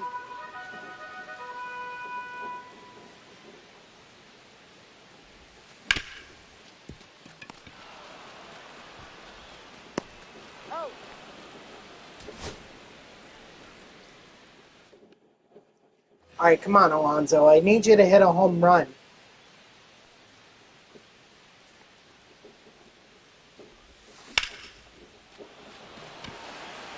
Well, that's about the closest I've been.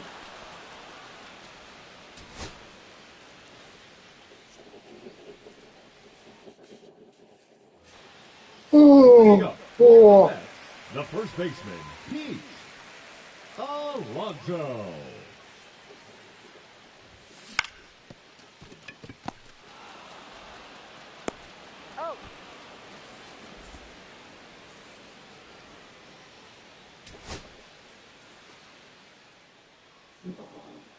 Why?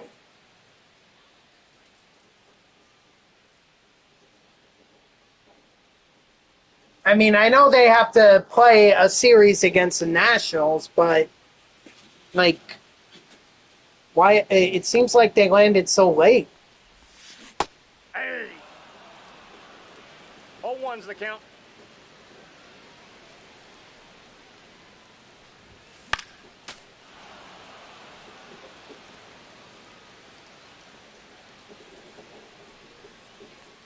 Ugh. 0-1.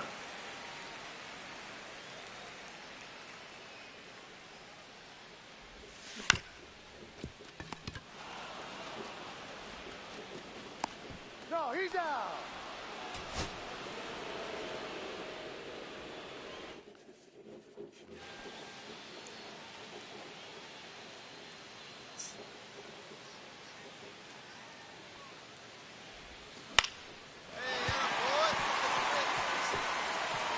What the heck is going on down there? The dog is going crazy. I'd say it's a neighbor dog that's over, but...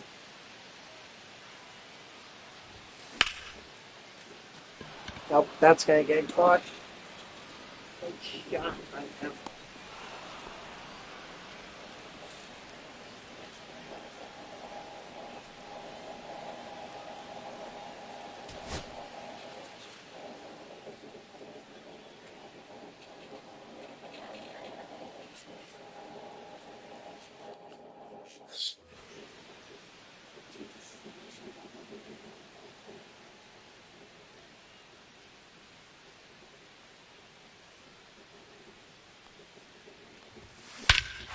There we go, finally.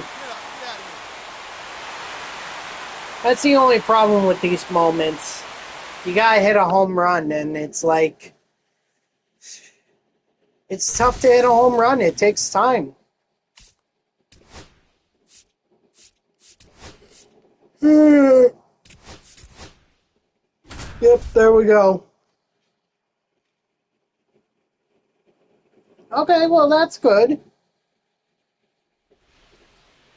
Playing trouble last night, forced him to spend the night in Cincinnati. Ah. Yikes.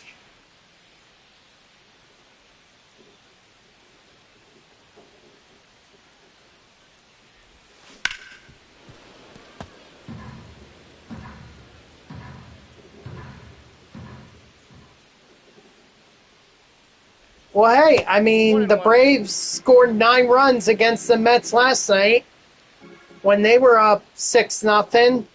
Maybe the Mariners can get something going.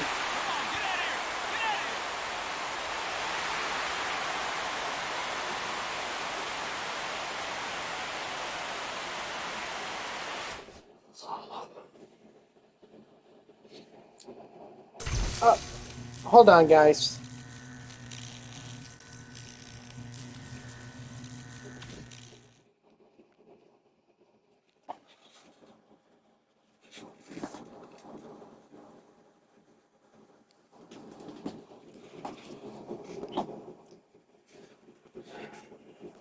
It's the Mets ticket sales office. They keep calling me, and I'm getting rather annoyed by it.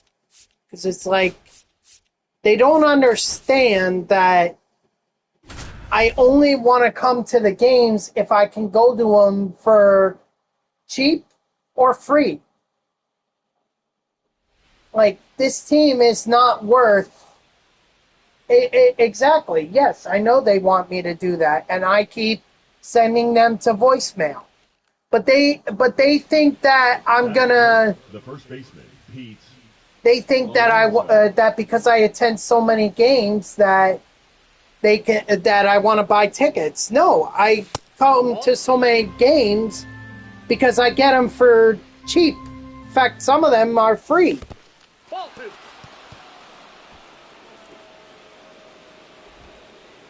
Woogie, I don't have time to go to Mets games. The only days that I have available are Tuesdays. I mean, unless I quit my job, but I'm not quitting.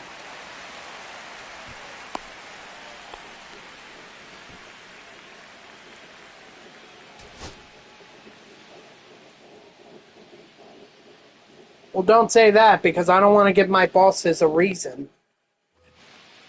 batting third, the first baseman. Yeah, no, that's not happening. Alonso. Although we did have a coworker like that.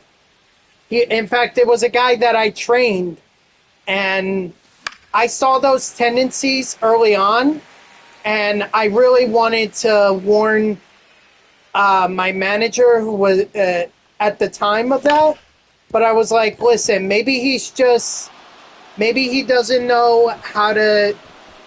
Maybe he doesn't know, like, maybe he's just nervous. You know, I did something similar in college, and I learned from it. Maybe he'll have the same kind of spirit, same kind of experience. You know, I just basically kept my mouth shut. But looking back, I should have said something, and I regret it because that was a complete waste of time. That was on that coworker, and he screwed a lot of people over. He really did. I don't think he ever thought about it, and it just kind of makes me mad that he did that. And the funny thing is, another coworker of mine told me this story. That coworker, or the one that he was eventually let go, they had enough of his shenanigans, and he turns around on LinkedIn and sends a invite request to connect with my current coworker. Obviously, he wanted, and he messages him on LinkedIn saying, "Oh, can you give me a reference?" It's like, dude, there's nothing. You don't want a reference from us because we have nothing but bad things to say about you. You were an awful employee. You ain't getting no reference. It's not a good one. All right, man. Thanks. All right, enjoy the Mariners. Maybe they will pull it off. I've seen crazy things happen in baseball, such as a nine-run inning by the Atlanta Braves. The Mariners just have to play within themselves and take it one at bat at a time. That's how they do it.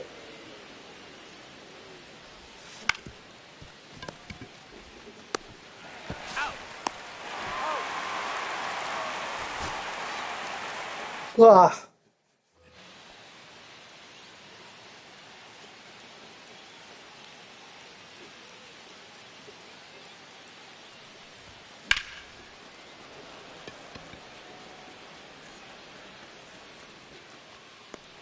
Man, I'm not even sure I'm going to be able to finish Pete Alonso. If I can't get all these moments done... I mean, what I guess I could do is I could just focus on... Nope. I could just try to do conquest games.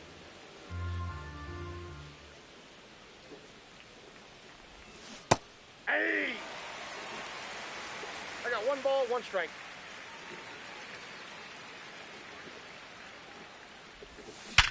Oh, you drove that one.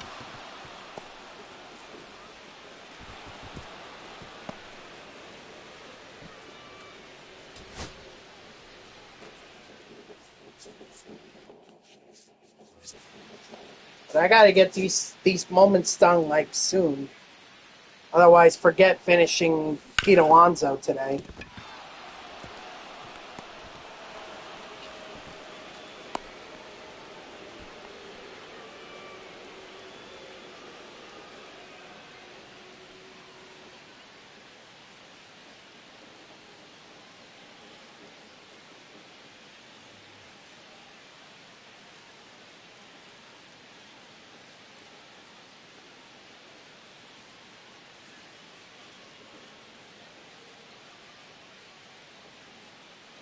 Yeah, the only phone call that I ever want from the Mets is them telling me that they have a job for me. That I would, that I would want to. That's a phone call I would want to take. But other than that, I don't want to really hear it.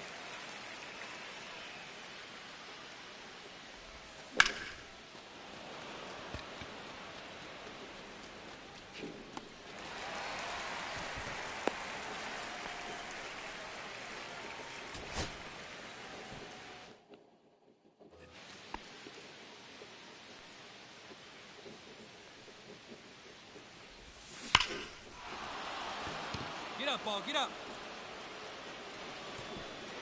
Nice.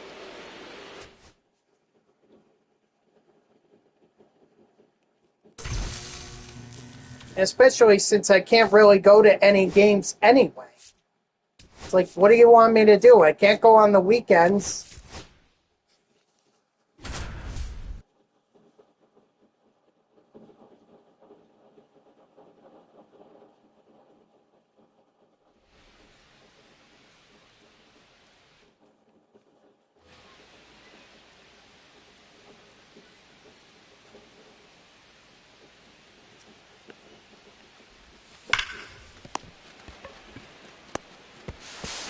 Right there on the tag. Out.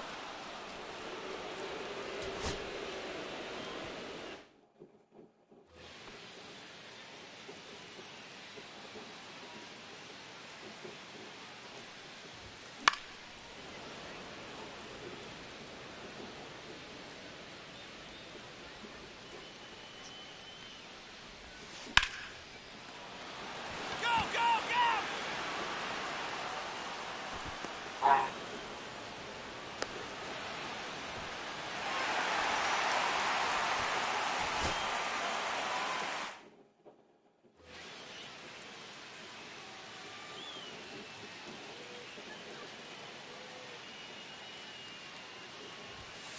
Hey!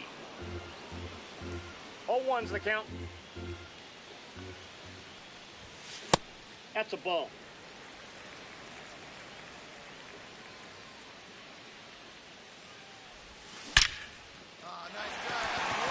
Okay, great.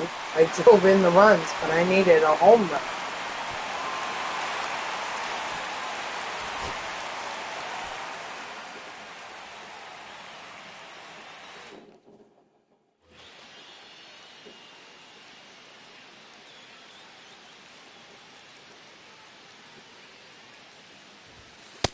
Inside, ball 1.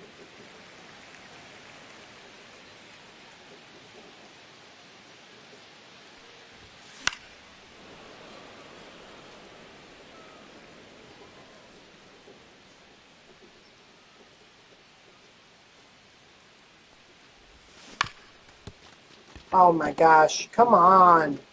Just want to get the freaking home runs.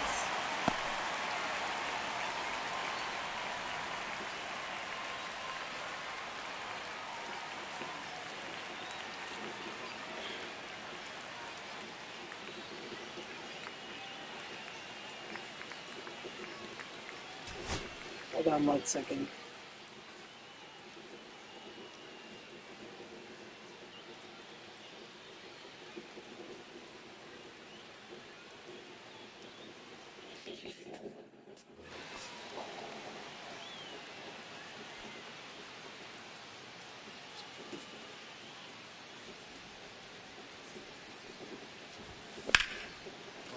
Fall in.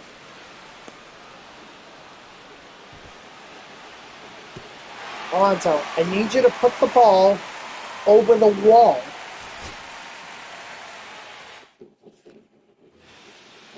Now batting, first baseman Pete Alonso.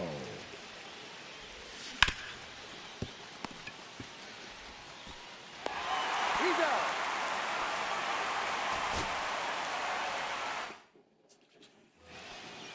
Now batting, the first baseman Pete Alonso.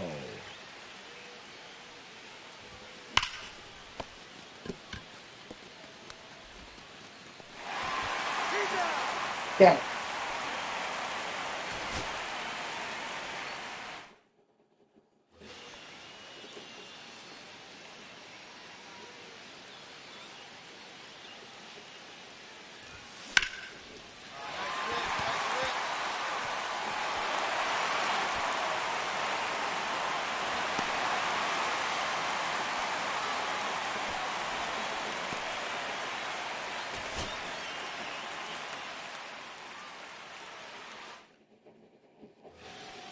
Sorry, I was just thinking about something funny that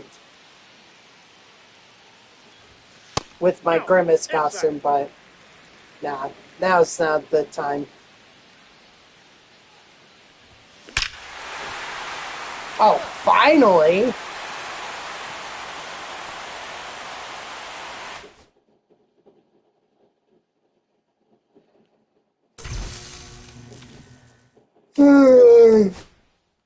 Ugh. Almost done here.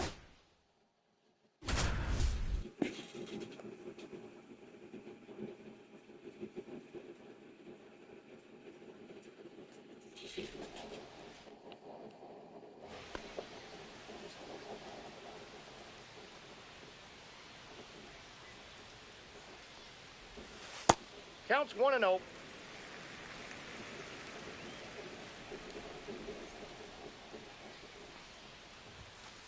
Ball. 2-0.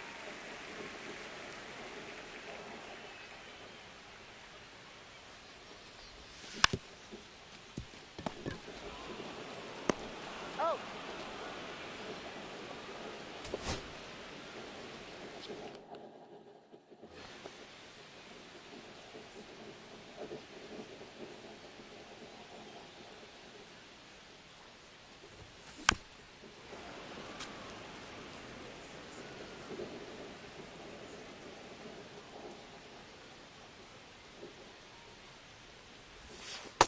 Ball. Alright. What I was listening to, it's over now, so.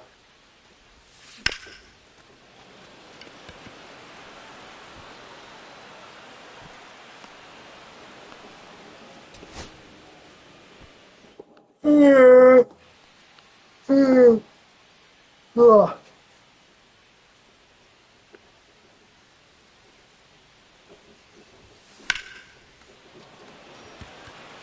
That's probably going to get caught.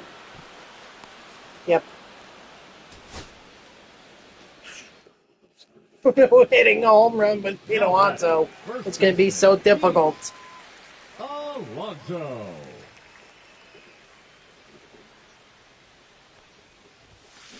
Hey.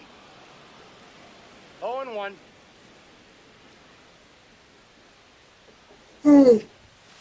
Ball. Ugh. 1-1. Gosh. Oh my gosh.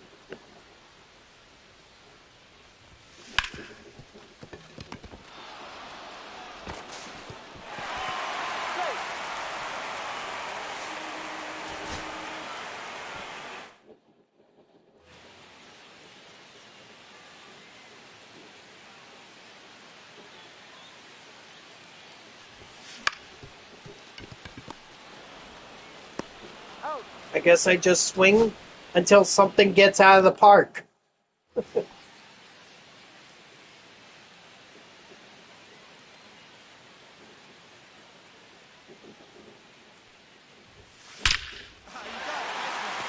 I mean, eventually something's going to have to leave the yard, right?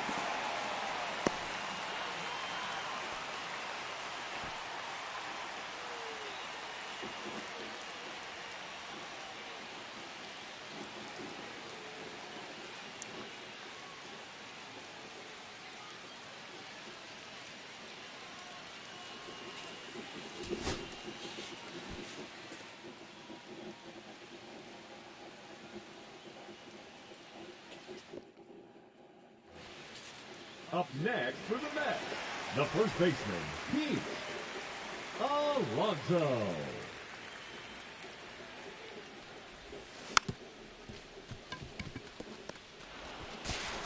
Out!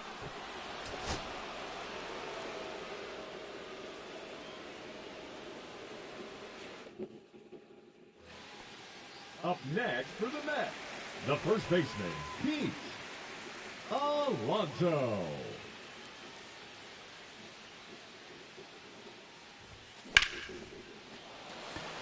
Let's see, is that going to be enough? Nah.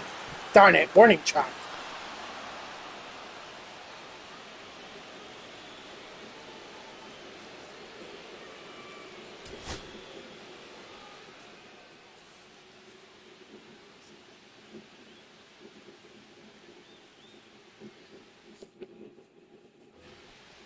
Up next for the Mets, the first baseman, Pete Alonso.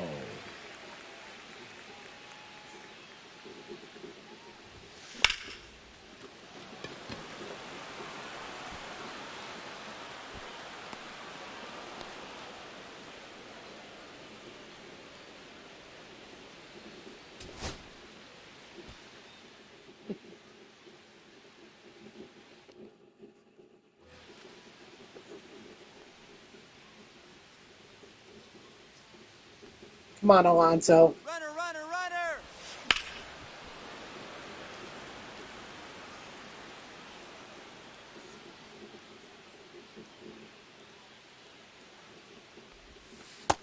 One and one.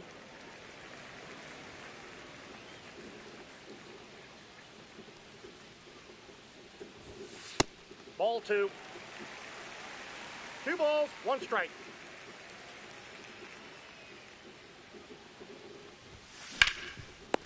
Ah, Out.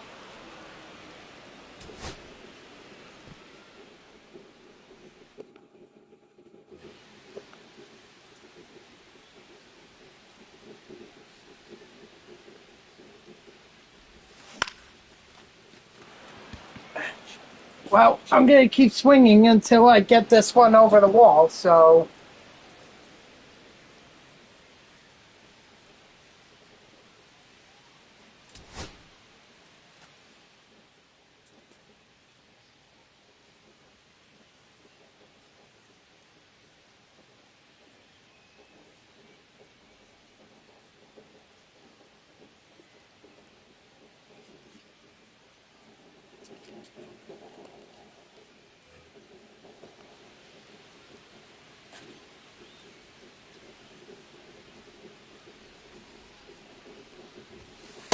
Nope, outside.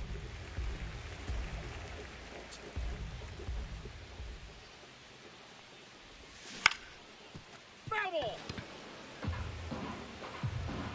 Come on now.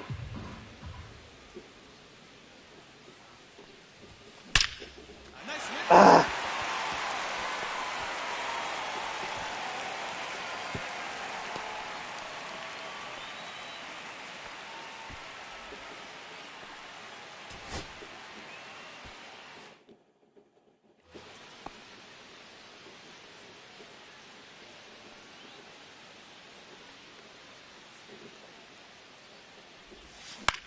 Fall in, fall in, fall in.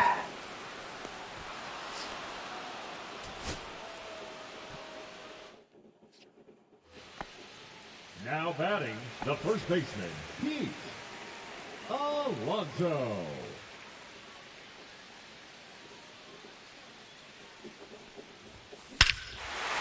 There we go, finally. All right, now to get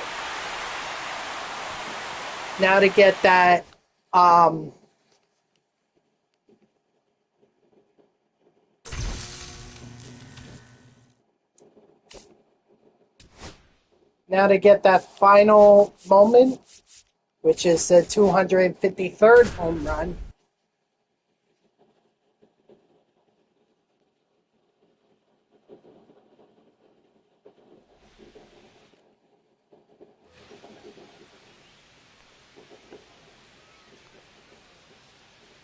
Runner, runner, runner! Hey! 0 and 1.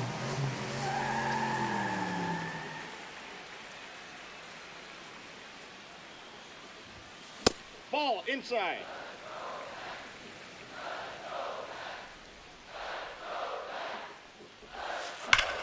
That if there was a pitch, that was it right there. Ball 2.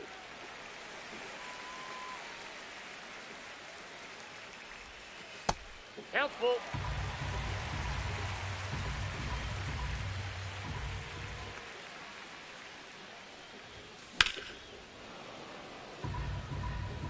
Spencer Strider is just throwing the stuff down the middle. He's like, I know you're not going to hit it, so. Ball. Take the base.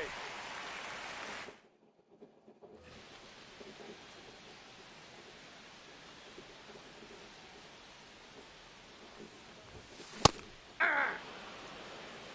0-1's the count. Ball 1.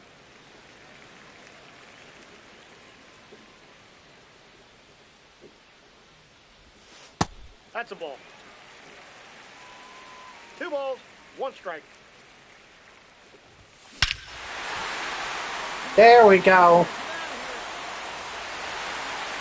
Is it going to hit the apple? I think it hit the apple. Unfortunately, I can't replay to check that, but, you know, whatever. All right, so what we need to do...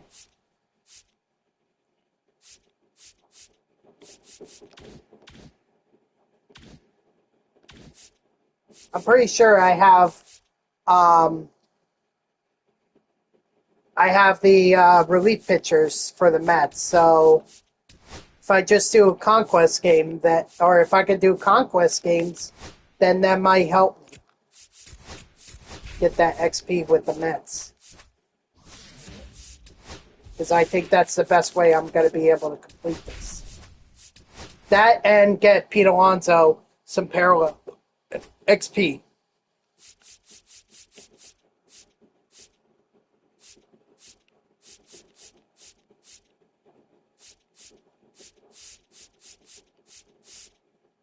What's up, Grayson? Yeah, I saw that. Man, the Mets and the Dodgers are just, they're not doing as well as people thought they would.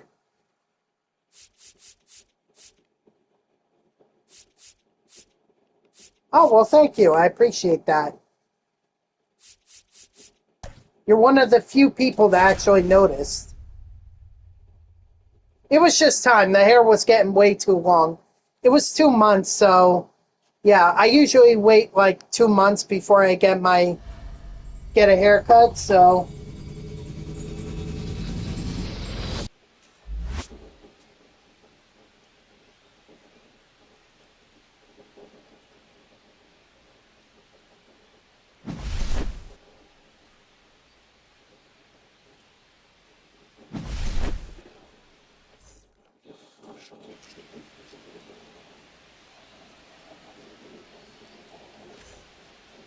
Leading off for the Wolves, the shortstop, Francisco. Yeah, it's like Lindor. every other month, you know, it's good to get a haircut.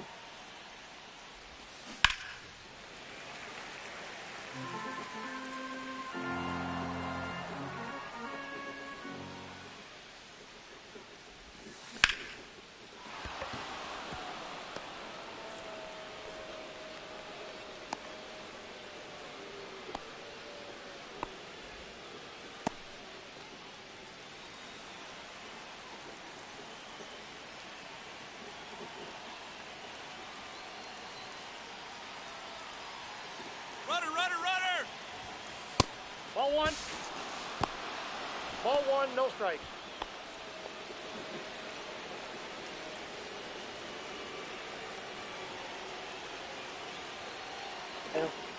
Right now, I'm just trying to That's down. grind out the rest of the Pete Alonso program. I finished up the Justin Verlander one. So I did all the moments for Alonso. It's just now I got to complete some of the missions in order to get this done. But man, my Mets have been in free fall. I think it was best.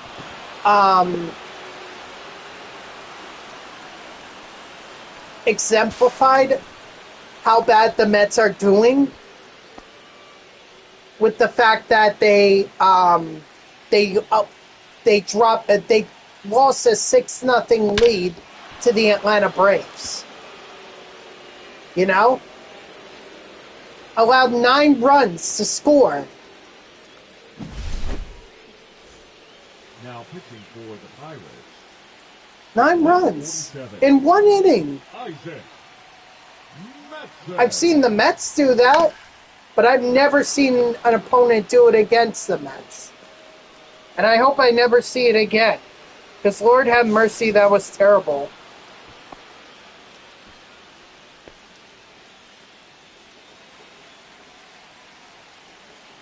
It's awful. It's like the teams that were supposed to be good this year are not good, and the ones...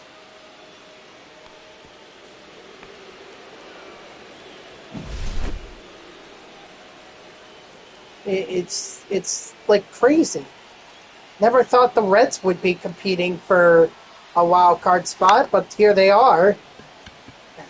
The Cubs and, in fact, 3 teams from the NL Central are hot right now. The Brewers, the Cubs, and the frickin'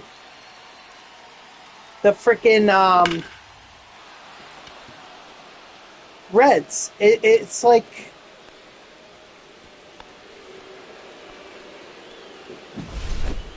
It's incredible. It really is. Number 56.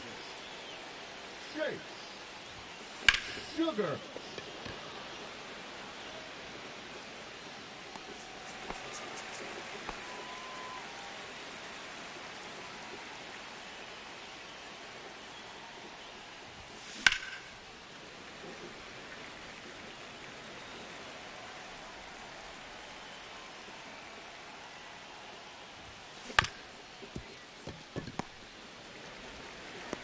Out.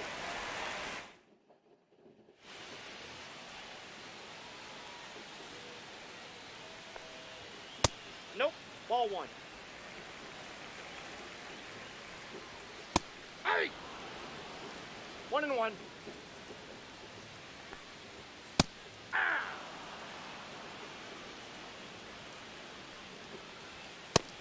Strike 3, sit down.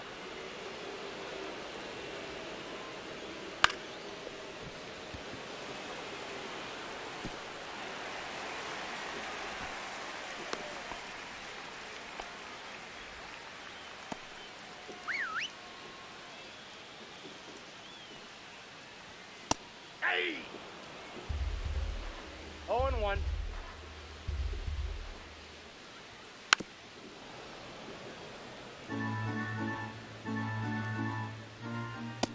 Strike 3. Yeah, strike 3, sit down. I wasn't sure on that one.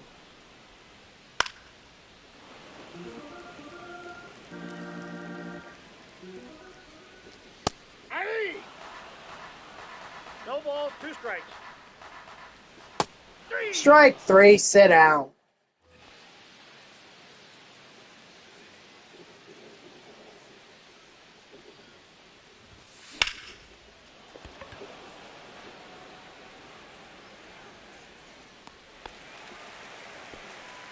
So I figure a couple conquest games, maybe I could get Pete Alonso done. But we'll see how this goes. And if not, worst comes to worst, before I hop into the August Spotlight Drop 2 program tomorrow, I could at least just finish off Pete Alonso's program.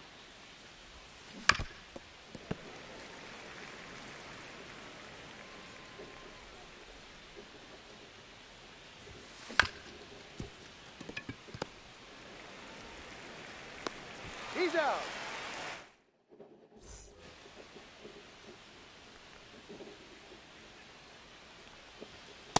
Hey! Outside, that's a ball.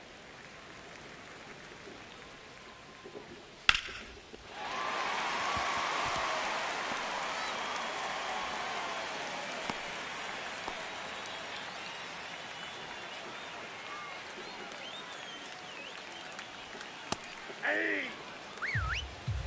0-1's the count. Hey!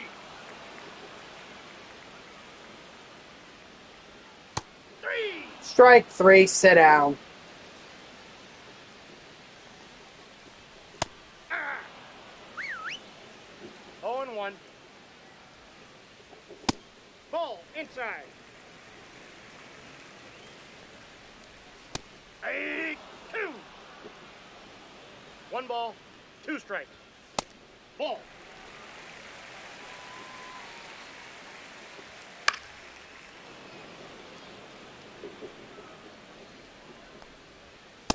Hey! Strike 3, sit down.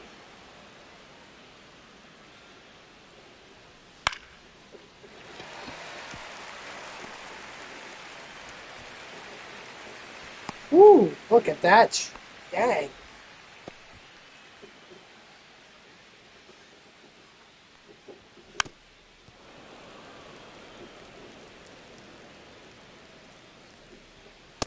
Nope, that's a ball.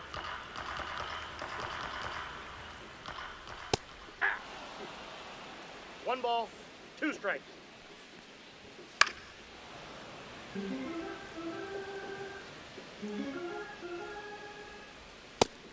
Strike 3, sit down.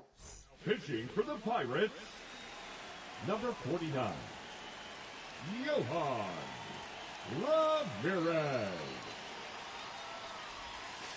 Ball, that's out.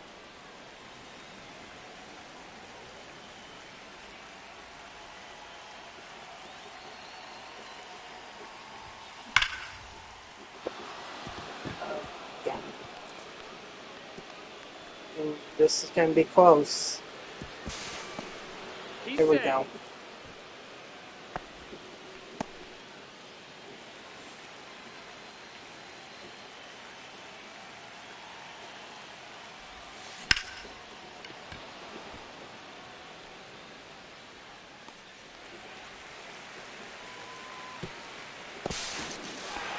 He's out.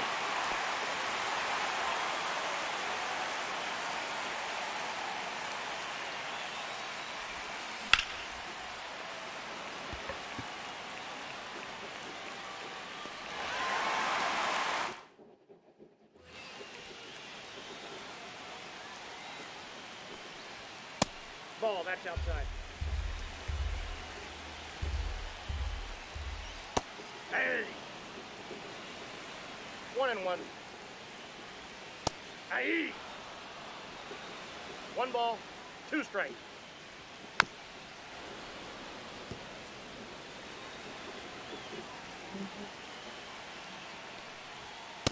Ball, that pitch is up.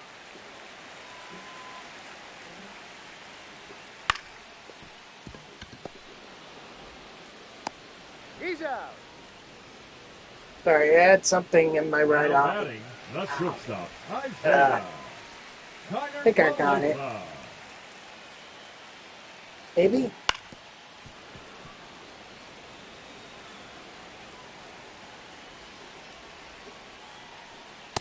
Ah! 0-2 is the count. What do you got?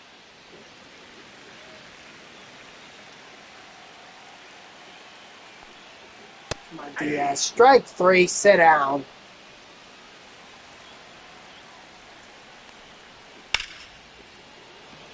Alright. Well, 7 strikeouts in 3 innings is pretty good for Edwin Diaz.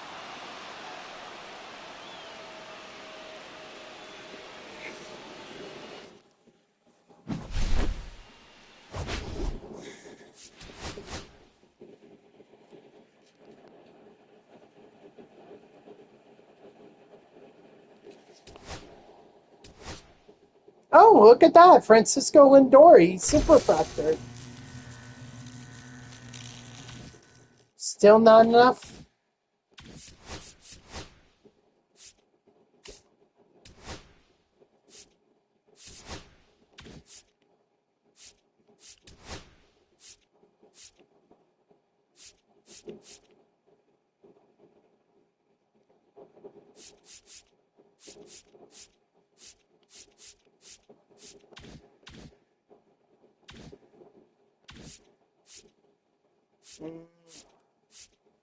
Let's just keep playing Conquest until we get this done.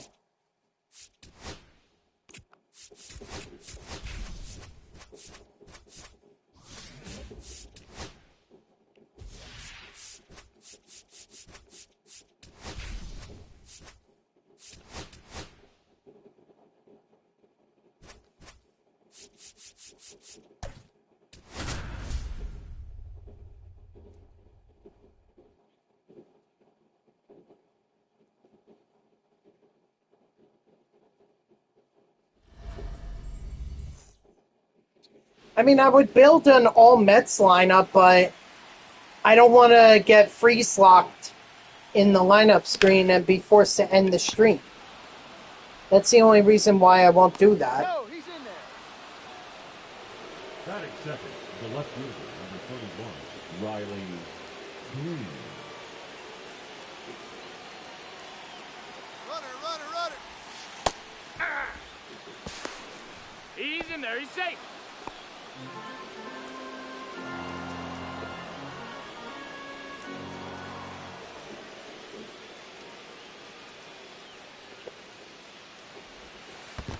Ball, that's low.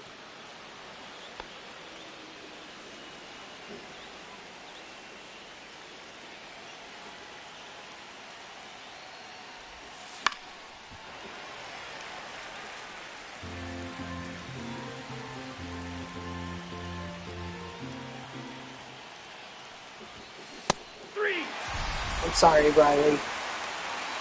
I really didn't want him to get the RBI. It was Alonso that I wanted to get the RBI.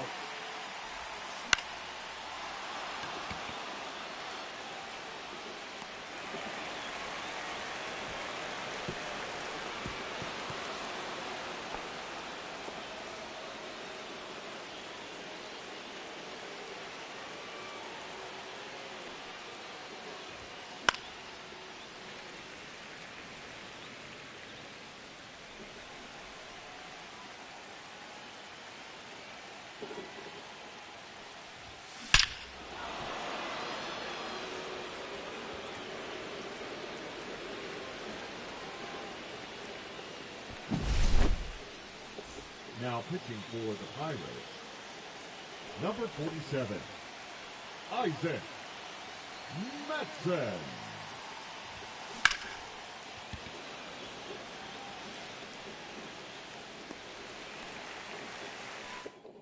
All right, well, at least we gave Diaz a lead.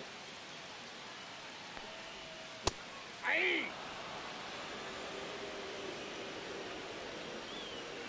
Aye. No balls, 2 strikes. Aye. Strike 3, sit down. Aye. 0-1.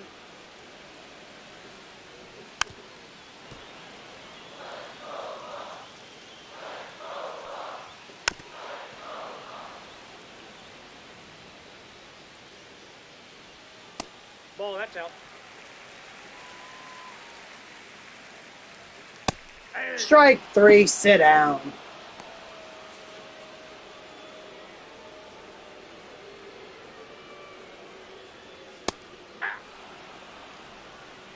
Oh, 1's the count.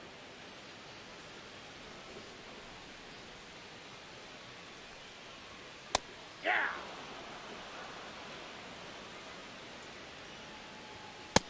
Strike 3, sit down.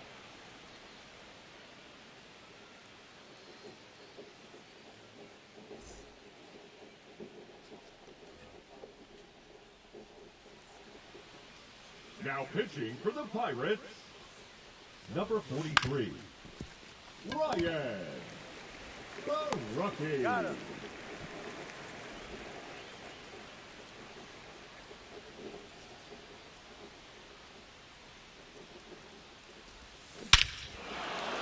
Attaboy Ted.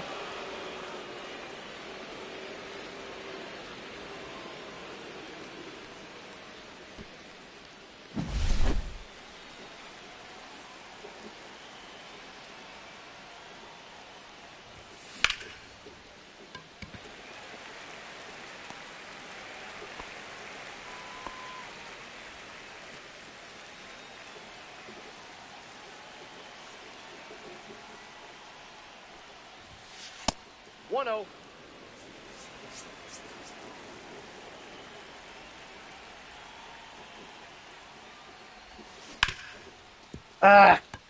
Come on, Cedric. Got him.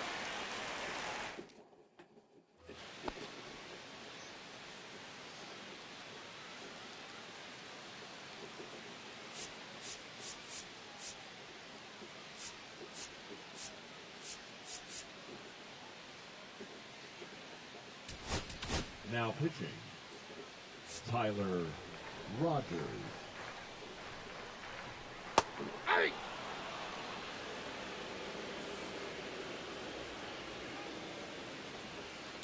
Ball, that's in.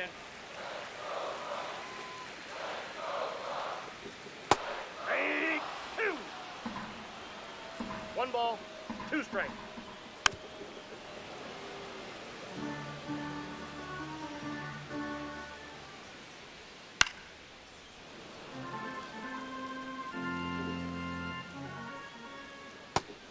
Strike 3, sit down. Ah. 0-1. Hey! 0-2. Strike 3, sit down. Hey!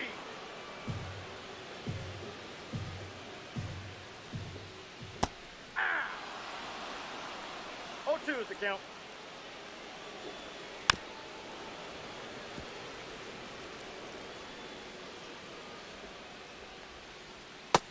Strike 3, sit down.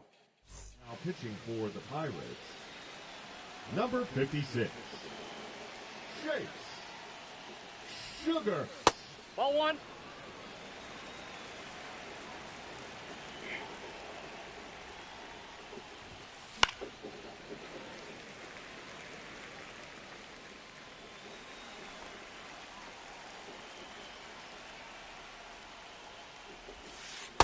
That's a ball.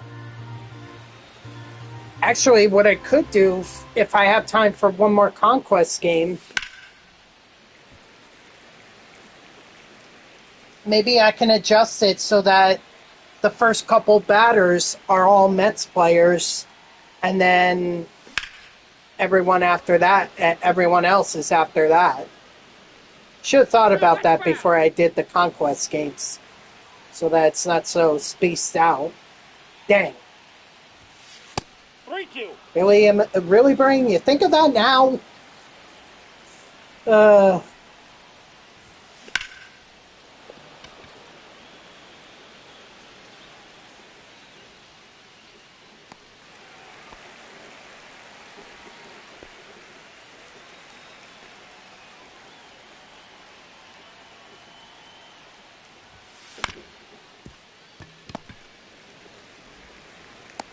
He's out. Now batting, the first baseman, Pete Alonso. Hey! 0-1's the count.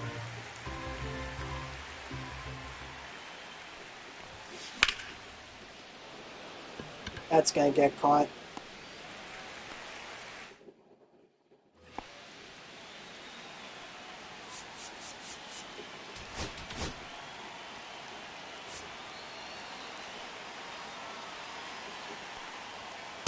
Now pitching, Ryan 0-1. Helsley. Hey! Ball.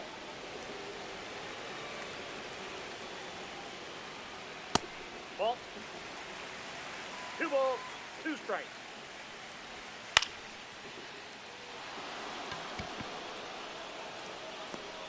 Yes.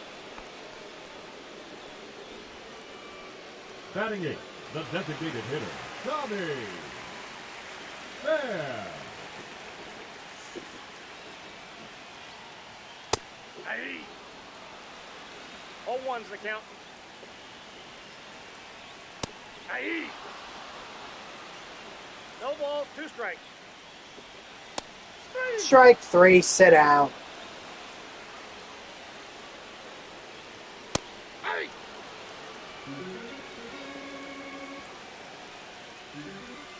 Hey!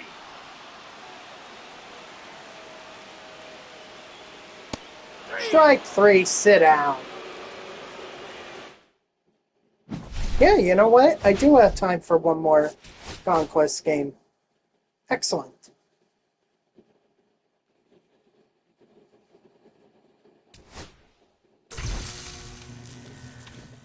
I just want to see how much progress.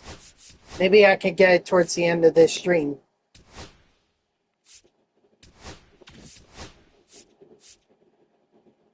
Yeah, I think this next game will get me, whether it be the Pete Alonso Parallel XP or the New York Mets Parallel XP. Both of them could get done.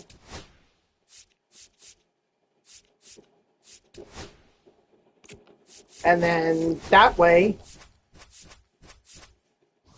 we'll get the program done and we'll have a 99 Pete Alonso.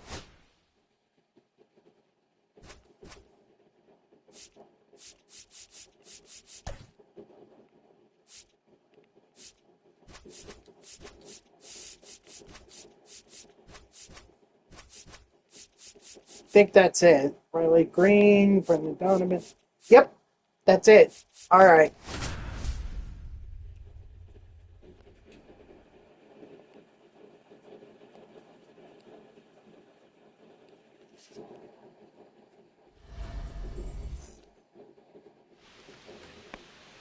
Leading off for New Jersey, the center fielder, Cedric Mullins.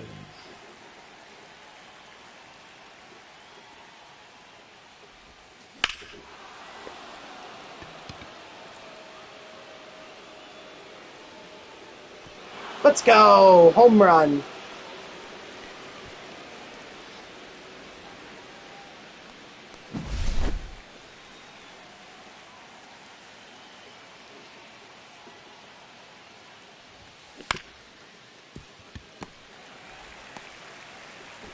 Got him.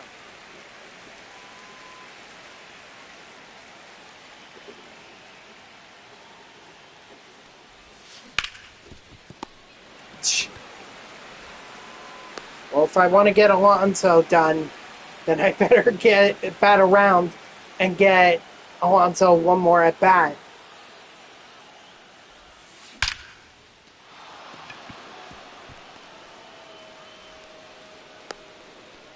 Well, that guarantees Lindor's going to have a second at bat.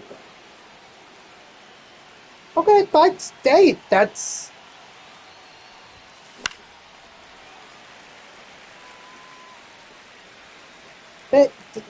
Why is that not possible? Is it the bottom of the ninth with 2 outs? I got a ball, 1 strike.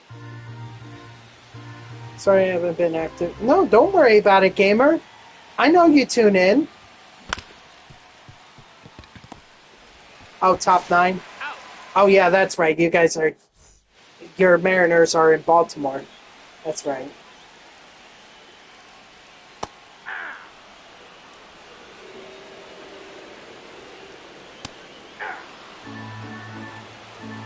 No balls, 2 strikes. Strike 3, sit down.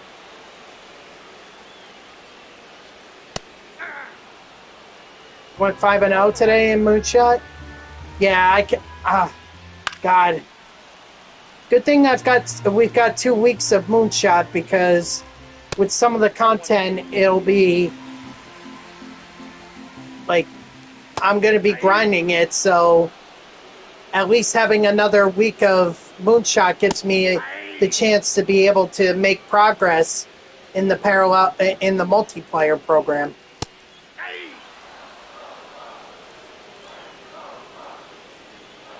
So I gotta get in on Moonshot. Strike 3, sit down. Pitching for the Pirates, number 43, Ryan Barucki.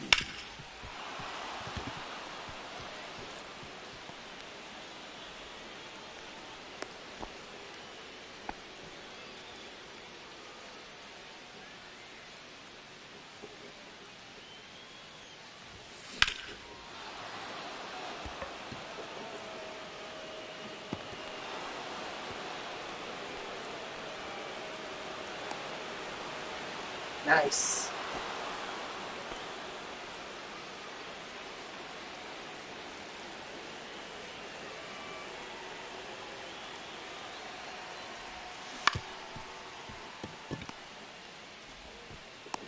Got him.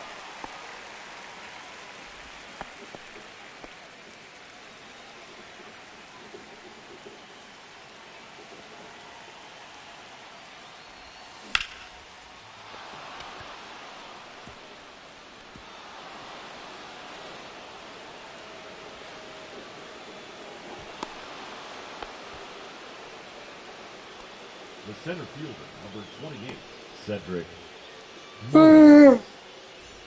Now pitching, number 47, Isaac Metzen. Hey. Ha!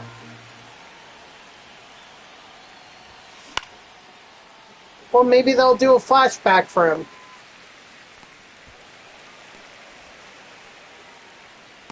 Maybe they'll do a special flashback.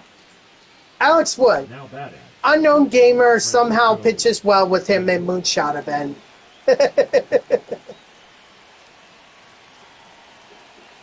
That'd be something.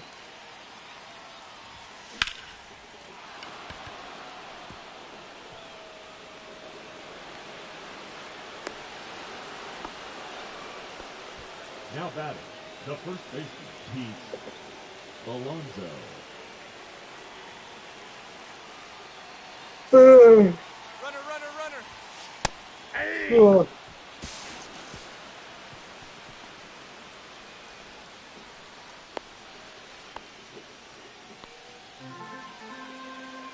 Darn.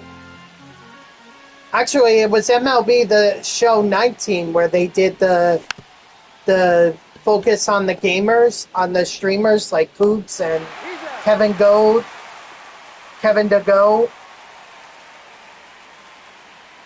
and Twin Gaming too. They did that in 2019.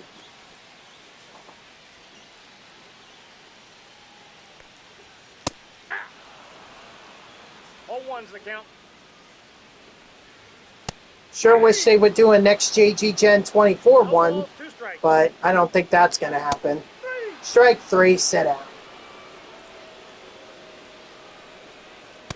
Inside, ball 1. Although I have tested their storylines twice. Aye. 1 ball, 2 strikes. Strike 3, sit out. Aye.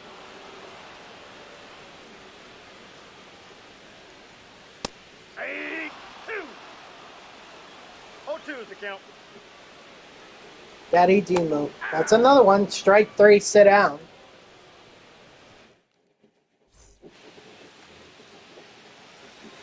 Now pitching for the Pirates, number 56, Chase Ugh. Foul ball. Sugar.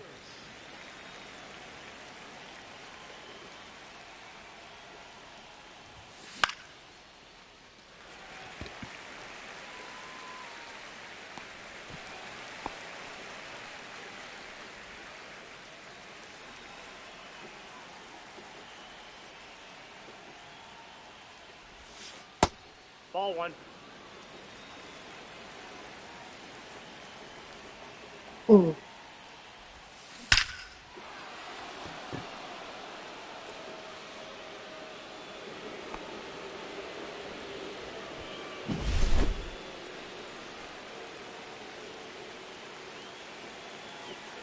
Oh, Ball. I can't dispute that because I've never played Super Mega Baseball 4 before, so I can't claim that I am the best hitter in that game. Out. So lately, has he been streaming that a lot more, or has it been still MLB The Show 25? I have to assume he eventually gets bored with the content on MLB The Show. Now batting, the second baseman, Brendan Wow. Donovan. Yeah, that's better than what I bat when I was in Little League. Ball, that's outside. One year I actually went through an entire season with one hit. I think I only got on maybe 3 times that year. It was not a good year for me. It was terrible. What up, Dodger? How are ya?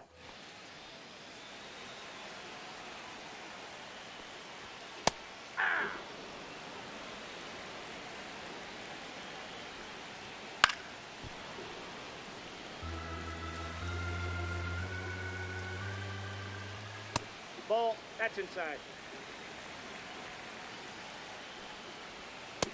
That's ball 2. 2 balls, 2 strikes. 3. Strike 3, sit down.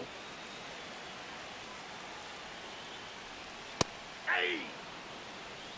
Oh, wow. First day? How was it? Yeah. As part of the Signature Series? 3.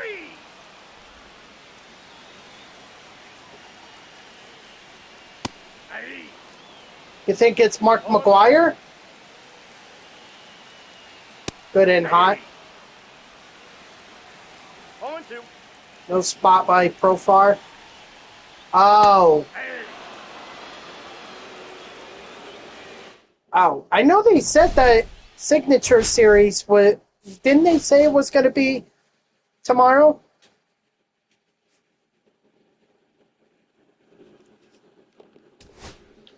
There we go. There's Pete Alonso. Nice.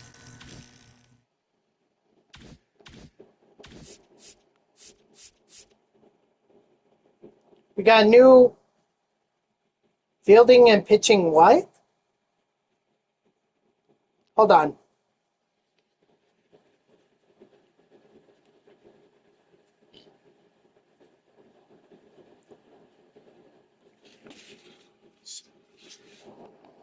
Ah, that's just a roster update. Got it. Got it. Okay.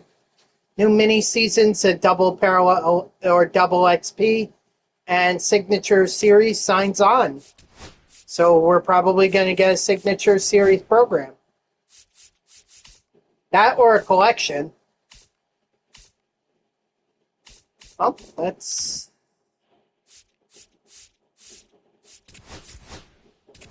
I guess I'll open up some packs. Maybe I could get, or a few packs.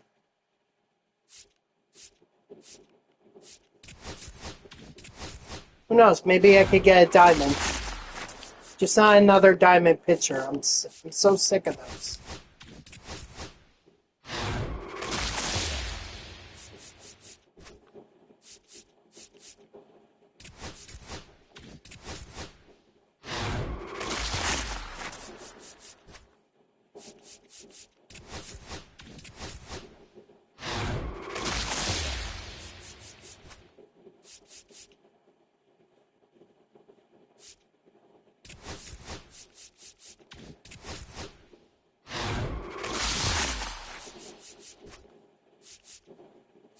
Maybe we'll get a signature when you're going to get a Mike Trout.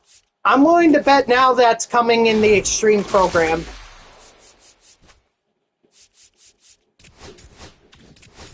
And I don't know. It just seems like everyone wants a card, so why not make it a card that you have to grind the Extreme program for? Oh, that's true. Maybe they're waiting on him for number 400. That's a good point.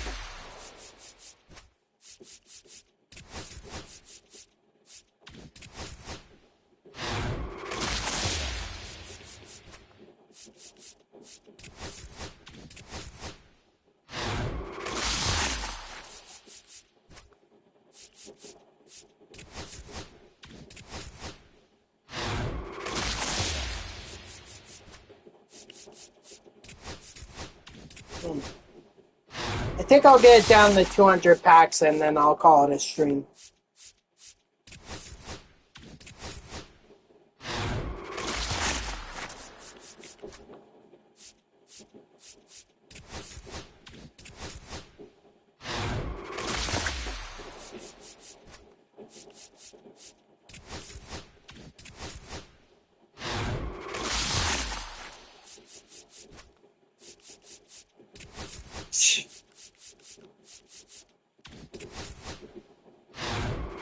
Yikes.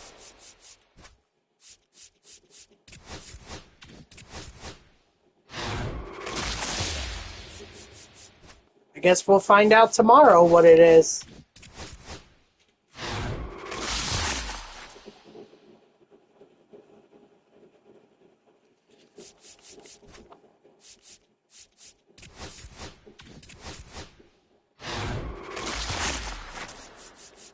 Darn.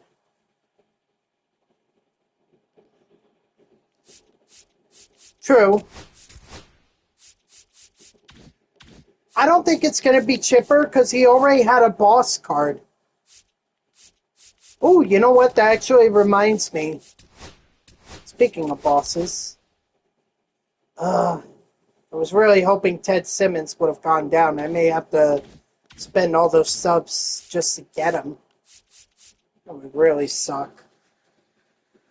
But anyway, guys, that's going to do it for me. So thank you to everyone who tuned in. Even if it was only for a moment, I greatly appreciate it. If you haven't done so already, please be sure to follow me here on Twitch and or subscribe. Either one would make me a happy person. If you're watching this on YouTube, I want to thank you for tuning in. I hope that you like the video and subscribe to my channel.